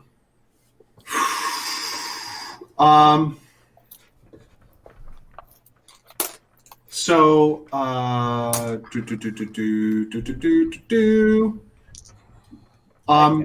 here's what I'm going to do is Your compatriot, no. your party leader is on his back, 2 feet away from the mouth of an enormous crocodile-looking thing. There is another one that was going for a lizard folk, but has now spun around and is pointed at Mela, who is laying on the ground. And another one, who is charging in towards Tashash. right. Tashash has me worried because I saw him get just like sort of crunched, right? Mm-hmm. Tashash got bit really bad. Yeah, On his he's leg, in a yes. lot worse position than I am in. Yeah, so what I'm going to do is I'm going to use another spell, Okay. and this is just has to be within 60 feet of me. So Easily. I'm gonna go. Gonna be alright. It's gonna be alright. I know it hurts, but it's gonna be alright. It's going to be alright. It's gonna be alright. I know it hurts, but it's gonna be alright. And I sang a sort of healing lullaby to my friend Tashash, or Gravy, which I can give him 1d4 plus 2 hit points back. Okay. Dave, I'm going to let you roll that and recover that many hit points. Thack, is that the end of your turn? That's my action. D4. Okay. One Hardcore. D4. 1d4 plus 2. Yep. Okay, let's see. It's Sorry. not Dave, much. you can announce that once you've divined that number. Harcourt, it is your turn. You are dodging about, obscured amidst the robes of Mela. And I didn't make you roll for it, but I'll say that you successfully obscured yourself amidst his robes. What do you do from this place of concealment? Stealth 1D. attack. Okay.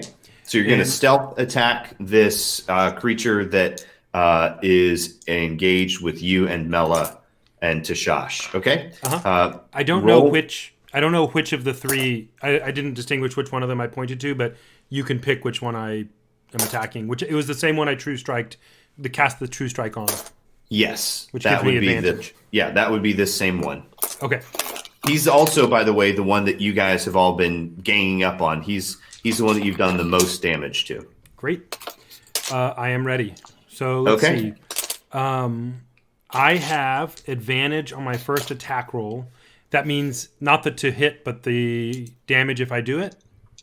No, advantage means that you get to roll 2 d20 and take the higher of those two and add your to hit bonus, your attack bonus, to that in order Okay. to figure out whether or not you hit. So roll a d20 twice or 2 d20 and Wait. take that higher number. Where is my hit bonus on the D&D Beyond sheet? So Click you on should. the word actions. Yeah. Oh. Okay. Let's see. What are you using to attack with? Short sword. So it's going to say the word short sword, and the next one's going to say range 5 feet. And Oh. the next that's going to say hit/DC Got plus something. Got it. Okay. Yep. Your So- dagger, you have a plus 7 with, so you're going to add 7. Okay. That's good. I've got a 24. Okay, that hits. So roll me your damage. And are you doing a sneak attack? Do you get any sneak attack? Yeah, bonus I get 2d6 bonus damage. Nice. Okay. So Brutal. Stab at this thing. the bonus damage is 7.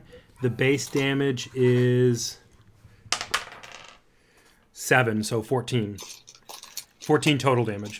Harcourt, tell me, what does it look like when you finish this beast off with your massive damage? I will tell you that, but I need to ask first, what is the movie rating of this show that we're doing? PG. PG? PG. Okay, good parents though, not bad parents. Okay, parents. Sure.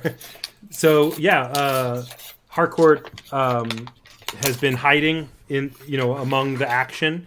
He takes advantage of the fact that this beast has been hit several times from several different directions. Slips out, and when the beast makes a moan of pain, takes his short sword, wham, shoves it down his throat, rakes it around, and pulls it back out. And the thing splutters and coughs and begins to twist and writhe, and you see it kind of begin to twitch a bit, and it is clearly dead, and it stops moving. As my bonus action, I am going to use my, what did they call it? Sorry, natural stealthiness to attempt to hide in the fray again. Okay. Make me a stealth check. Okay. Oh, natural 20, so 27. Excellent. You successfully re-obscure yourself amidst the flurry of robes of Mela. Tashash, there is a large... Uh-oh, I've got an echo going. It's gone. There is a crocodile bearing down that was bearing down on the gentleman, the lizard folk who was laying in the mud, but it is now kind of pointed at you. And there is another very large one who looks bigger than the other two, who is also kind of barreling down towards the small cluster of you guys. Which one do you engage? So the healing, that was D4 plus 2, right? Correct. 1d4, hold on. I don't... It's, yes, 1d4 plus 2.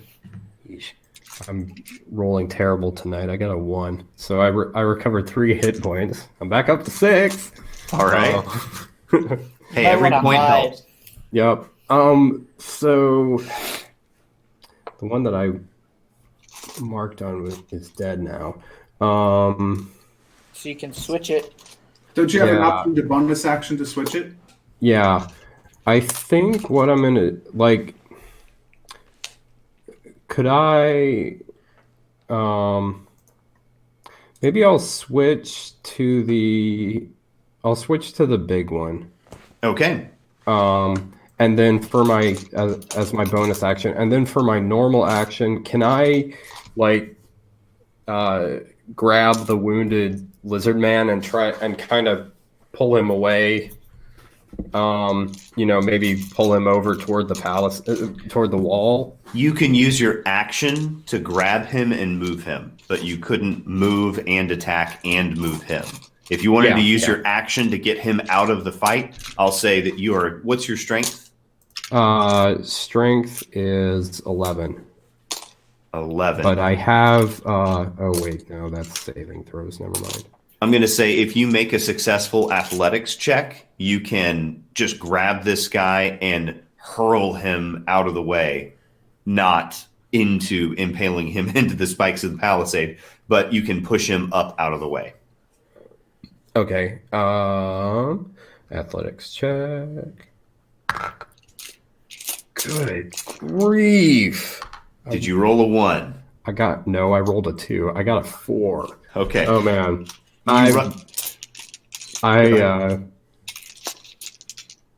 Well, do I get him as far as the wall? No, you run over to this guy and you grab I'm him, gonna and he is grab him. squelched down into the And mud. then, You see that he oh, is stuck in my there. busted leg. My busted leg fails me. Yeah, Like, gives out on me. Yeah, And I go you down to lose your- one knee as I'm trying to drag him up. So the two of you down on one knee And- present a particularly delicious target as you're thrashing and you're desperate, and you see this big one kind of turn his direction towards you. And he comes charging at the two of you. And can somebody roll me well, here, I'll do it this way. I'll figure out myself. So on a 1, he's going to go for you, and on a 2, he's going to go for the guy on the ground. So he targets of opportunity. What's that? Yes, that's true. As I'm going to say that Mela, as he is charging past, both you and Harcourt are going to get attacks of opportunity on this guy as he comes charging past you, barreling down on Tashash. Roll me an attack of opportunity. So roll whatever weapon you're using. So Harcourt, you're going to get a +7 on that. Is this a D20? Yes, you're going to roll a D20 and add 7, and that's using either your short sword or your dagger. Yep. Go for 21. it. Okay. For me. That hits. What kind of damage? Roll me damage with your shillelagh on this thing. Okay. So I've found all the light-colored dice that I have, and the 8s they're not very light, but I got a good one here. I'm gonna roll this one. Okay. Here we go. 1 + 5, 6. Okay. And Harcourt, do you stab at this thing as well as it's going by? Yep. Okay. I got a 25. So That hits. And it does 7 damage. Okay. Excellent. You guys are warriors. They are indeed. It's that dex that helps. Yeah. All about the decks, Jamens. So this thing comes barreling down on you, and with an attack of 17, its jaws come closing down towards you. Does a 17 hit your armor class, Tashash? I am a 15. It does then. So it chomps down on you for 7 points. Sorry. 6 points of damage. I'm at 6. So You had 6, so that brings you to Falls 0. unconscious. That puts me at 0, yep. Yeah, so he bites down onto you, and your form seems to ragdoll in his teeth, and he begins shaking you back and forth violently. And you see, because you are unconscious and unable to resist, you see this thing just kind of is flailing your body around in the air. The other one was also headed towards you guys, and it sees that its compatriot has already taken one of you for a meal, so it begins to attack Mela. Mela does charging straight at you. Does a 12 hit you? It does not even close. Not even close. Not even sort of, kind of. It bounces off of a tree that's near me. You see its tail come whipping around. Does a natural 20 hit you? Yes, it does, because a natural 20 always hits. Oh, that's nice. And you see this, basically a tree trunk comes swinging at you for 12 points of damage, and it crunches into your side, and you take 12 points of concussive crocodile tail slap force. Is concussive anything special, or No, it's just me being poetic. I'm still laughing. Still laughing. Mela, what do you do to this creature that has just walloped you with its tail? Well, I'm going to turn towards it and whack it with my shillelagh if it's within 5 feet of me. It is, because Well, it's it's right gotta be. there in melee range. It just attacked you. Okay, here we go. Come on, let's stay away from those ones, guys. I'm talking to the dice. 6 plus 8, 12. No, 14. Wait, let me make sure that's a 6. Yes, it is. A 14, your shillelagh bounces off of the thick, stony plates on the back of this thing. I rotate and strike again. And I get 20, but not natural. It hits. Roll me some delicious shillelagh damage. Okay, where's my shillelagh damage die? Here it is.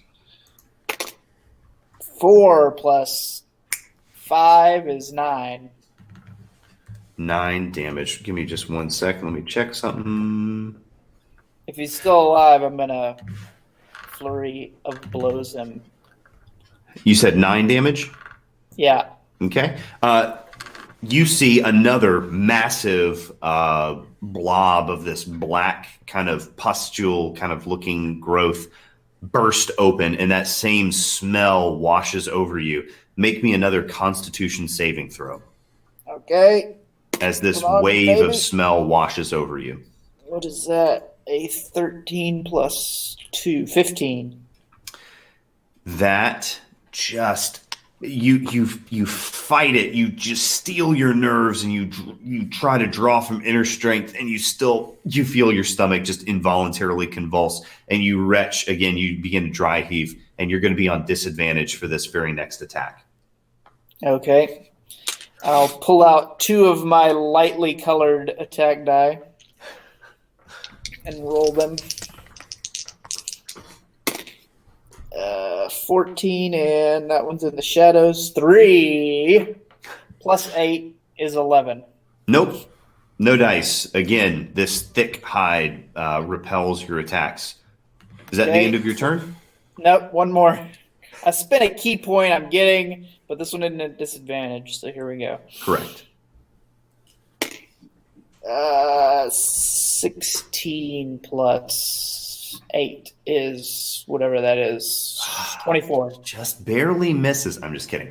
You hit this thing, and you make direct contact with your fist or foot. Nice. Foot. Kicking him in the eye again. All right. Give him another swift boot to the head. 4 plus 5, 9. Nice. As you hit this thing, everybody hears what sounds like, from very close and yet very far away, the deep resonant sound of a gong that weighs several hundred pounds being struck, and you're a dong, and this thing's head just blows up as Mela kicks it. I like that. All right. Yeah, good. All right, fact. The one left. There is another one of these things that is turning towards, or it's engaging. It's charging towards. I can't remember if it's charging towards or is already engaged. Yeah, that's right. It is. Looks like it is on intercept. What's that? It had just finished taking Dave out. That's right. It was attacking Dave, and it's got him in his mouth, and it's whipping him around. Thank you. I've been trying to keep notes on all that stuff, and I missed that particular one. All right. Josh in I have Jaws. a question for somebody who may have read the rules more recently than me, but Dave just needs at least 1 hit point back before he'll be able to, like, stand up or whatever. Correct. Right? Correct. So I could give that to him with Healing Word from a distance. You can. Whenever I want. You can. And now would be a fantastic time, because he's probably going to take some amount of damage here on his next turn, being in the mouth And that of could this be thing. fatal. And that will give him 2 automatic fails to his saving throws. Right. But then if he... So even if he wakes up, he's still going to be pinned or restrained or whatever because he's in the mouth. Not yet. He's just, well, right now, that's kind of de facto because he's an object. As soon as he wakes up, he's going to have a very good shot at getting out of that mouth. He still has Bardic Inspiration, so I think he has a good chance.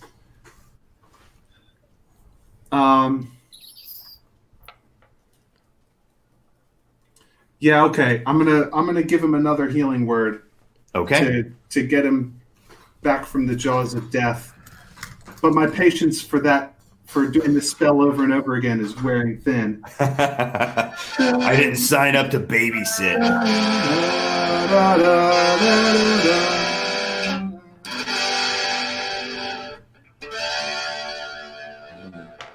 And he gets 1d4 plus 2. All right. Okay, I'm rolling. What do we get? Good. I got a 1 again, so I'm up to 3. Yeah, Nice. but you don't have to make a death save, so. Correct. Wait, how do I healing? Yeah, you can click it. There's a new button that HP. says heal. Okay. Apply changes. Okay. Okay, yep, there we go. I'm up to 3 HP. That's Stack's turn. Okay. Harcourt, there is a crocodile with one of your compatriots in its jaws, thrashing him about. And for a few seconds, it was a pathetic and sickening scene as he ragdolled and flailed around. But now he's awake and is screaming and crying for help. That doesn't sound like Tashash. Tashash, probably- do you cry for help? What do you do when you Hiss wake up for in the help. jaws of this beast? He wakes up. He does give a yell, but then his frill just goes up, Nice. all the way out. Like, Like you're about to eat Dennis Nedry. yeah, something Nice. like that. Okay. Harcourt, It becomes an what do you umbrella do? that will shield us all from death. Harcourt, let's see. There's one left. One main enemy left. Yes. Okay. Harcourt wants to scramble up we run back and scramble up the palisade to where Thack is, and let me see here. And Can I give him a hand up with my reaction or my bonus action?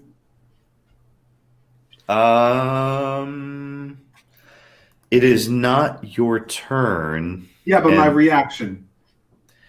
Reactions are typically things that are there's a particular ability that grants you a reaction. It's not really a thing that you can just kind of pull out of a hat. Cool. But I will say, if you want to scramble up there, I've already said there are reasons why Harcourt is able to simply do that without having to even make a check. So I'm going to say you're able to scramble up. and I'm gonna yeah. fire at the guy with my with my short bow. Okay, fire away. All right. This is with a sneak attack. Yeah, So- because you hit. Yep. Yep. Let's see. So this is my attack. Sorry, I'm clicking to get my information. Okay, got it. I got a 9 To hit. to Sadly, that does not pierce his hide. Your arrow bounces off of his thick, scaly hide. Okay. And then with my bonus action, I am going to cast True Strike cantrip again at the same guy. Okay. So that's going to give you a 20 to hit him next time. An advantage, yeah. Oh, advantage to hit him. Yeah. Gotcha. That's right. Sorry, in 3.5, it just gave you an automatic 20. Tashash, you are in the jaws of this creature, and I'm going to say that if you use your move action, I'm going to say he has not yet had the opportunity to put you into a grapple. He was just kind of de facto holding your body in his mouth. It was not as a result of an opposed grapple. So I'm going to say you're not actually in the grappled condition yet. So if you want to use your move action, you can pry your way out of his mouth because he's not expecting you to climb out or anything. Thought you were dead. And then I could attack him. And then you can attack him if you want, or you can use You your could action to disengage move and run away, away. Run or far, you can far attack away. him. But what does your character do? How big is he? He's about 14 feet Climb long. deeper inside and attack Could from I- the I mean- inside. Well, I was gonna say, could I like get on his back? If you want to make me a grapple check, you could do that to try to grapple him, and Okay. we'll say that you're grappling him from his back. Were What you is- trying to ride him? You're trying to hold him down. I want to get on. I mean, I want to get on his back, so I'm out of the way of his jaws. Like, I guess that's kind of the idea. Okay, make me. He can't bite me if I'm on his back, right? Sure. So let's do an opposed Yeah, you grapple. can I'm spare gonna that. I'm gonna kind of fudge and streamline the rules here a little bit, but I promise they'll be in your favor to get the story moving along here. Roll me a opposed grapple check here. Okay, how is that? So you're gonna roll a d20, and I'm gonna say you can use either your athletics or your acrobatics to try to swing around and Okay. get on his back and grab That's him going around to be the neck. +2. And then I can. Bardic Inspiration would let me add the D6 to that. Yep. To that Yes, check, and yes, it's it I'm would. going to go ahead and do that. It's 'cause- after you see the result of the roll, but before Oh. Josh tells you what the result of the test is. Okay. All right. So, So I'm you going to can roll make the. first, and if you get a 20, don't use the Bardic Inspiration for Right. this. Okay, so I'm going to make my roll. That's a 17. That seems pretty good, right? Yeah, you're good. Okay, I'm not going to use Bardic Inspiration yet. A 17 makes it. And you No. manage to swing around and grab this thing around the neck. It is going to be at disadvantage to try to attack you. So do go I ahead. did that count as my first action? You used your move action to kind of freely get out of its mouth, and you used your action to manage to grapple this thing and grab Okay. it around the neck. So I If you've still got a have- bonus action, I still you have can my use a- bonus action? You still got your bonus action. Okay. I'm going to use Bite his eyes. Bite his eyes. Yes. Now, that's only if you've got a bonus action that grants you an attack. What And bonus I do. actions do you have? I bite. do have one. Okay. Question does the damage on Hunter's Mark, would that work with my bite attack? Yeah. So you've got a bonus action of 2-weapon fighting, right? And you've got Yeah. Hungry Jaws once per short And I've rest. got As a Hungry bonus Jaws. action, you can make a bite attack. Yeah. That's what he I wants was to do. Okay, Yeah, so I you're going to would- use your Hungry Jaws ability. So Yeah. make me an attack roll. Roll a d20 to attack.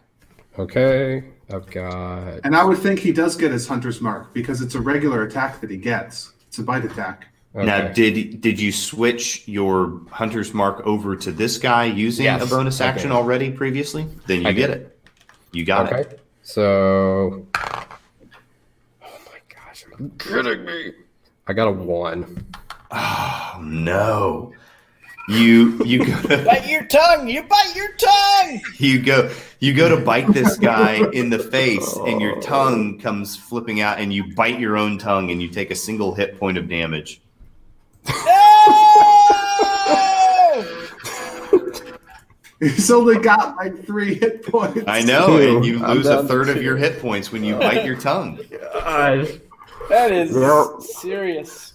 I'm just And you have Take a used up your bite long nap. ability. What's more? You can. There's probably a I mean, I thing on the can't- website where you can click to mark down that you've used it. There Yeah. is. Yeah, There's a little box that Um, says short rest next to it. So this guy. At least he can't bite me. Well, Still there's doesn't- a disadvantage. He can, but he's going to have disadvantage. This guy begins flailing around, flailing his head from side to side, trying to fling it up to bite at you. And you see him just furiously, but vainly snap his mouth shut. And this is terrifying. You feel the force of his jaws slamming closed as this thing thrashes around and tries to bite you, but is unable to. Mela, what do you do? I would like to repeatedly kick it in the head. You run up to it and begin your feet just begin swinging in huarang like flurry of Yeah. kicks. I'm Start going rolling to- me some attack rolls. I'm going to do 3 unarmed strikes, so it doesn't cost me any key. Okay. Chi. I don't know how you say that. Key for you. Let's see. That is a 9 plus 8, 17. That hits. Okay. Hey, go ahead and roll your other attack rolls to tell me how many more times you hit. Okay. That is another 9, so 17. That hits. And Plus 8. a 7 plus 8, 15. That misses. So you got 2 hits on this guy. So roll me your 2 damage. 2d6 plus 5 plus 5. A 3 and a 4, so an 8 and a 9. Okay, so 17 total. You manage to wallop this thing in the face multiple times, and you see one of its eyes. You see that you just bash in the entire eye socket, and so it's blind out of that eye. And this thing kind of thrashes again and throws its head back Nice. and howls in pain. And this thing is looking rough, real rough. Harcourt Fenton Mud. Whoa, Or, sorry, wait. Thack the Thunderer. What do you do to this creature, which is grappled about the neck by your compatriot Tashash and has been kicked in the face by your leader Mela? I think that I'm gonna bust out just a nanny boo boo, nanny boo boo, nanny boo boo, nanny boo boo. Is this vicious mockery? This is vicious mockery. It has to succeed on a DC 12 Wisdom saving throw, Okay. or it's going to Oh, get psychic you damage. How See- wise are these alligators? Roll me that. How much damage do you do? It's going to be 3. 3. You see its other eye shatter, and you see Blind. it begin flailing around, howling in agony. And it has disadvantage on its next attack. Okay, Harcourt. Great. Harcourt has does a sneak attack. Has Okay. advantage with his His short bow. Okay. And Fire he's gonna do away. a straight up attack on it. Let's see Okay. what we've got. 19. That hits. Okay. Roll me some And- damage. Let's roll. Let's see. It is 1d6 plus 5 plus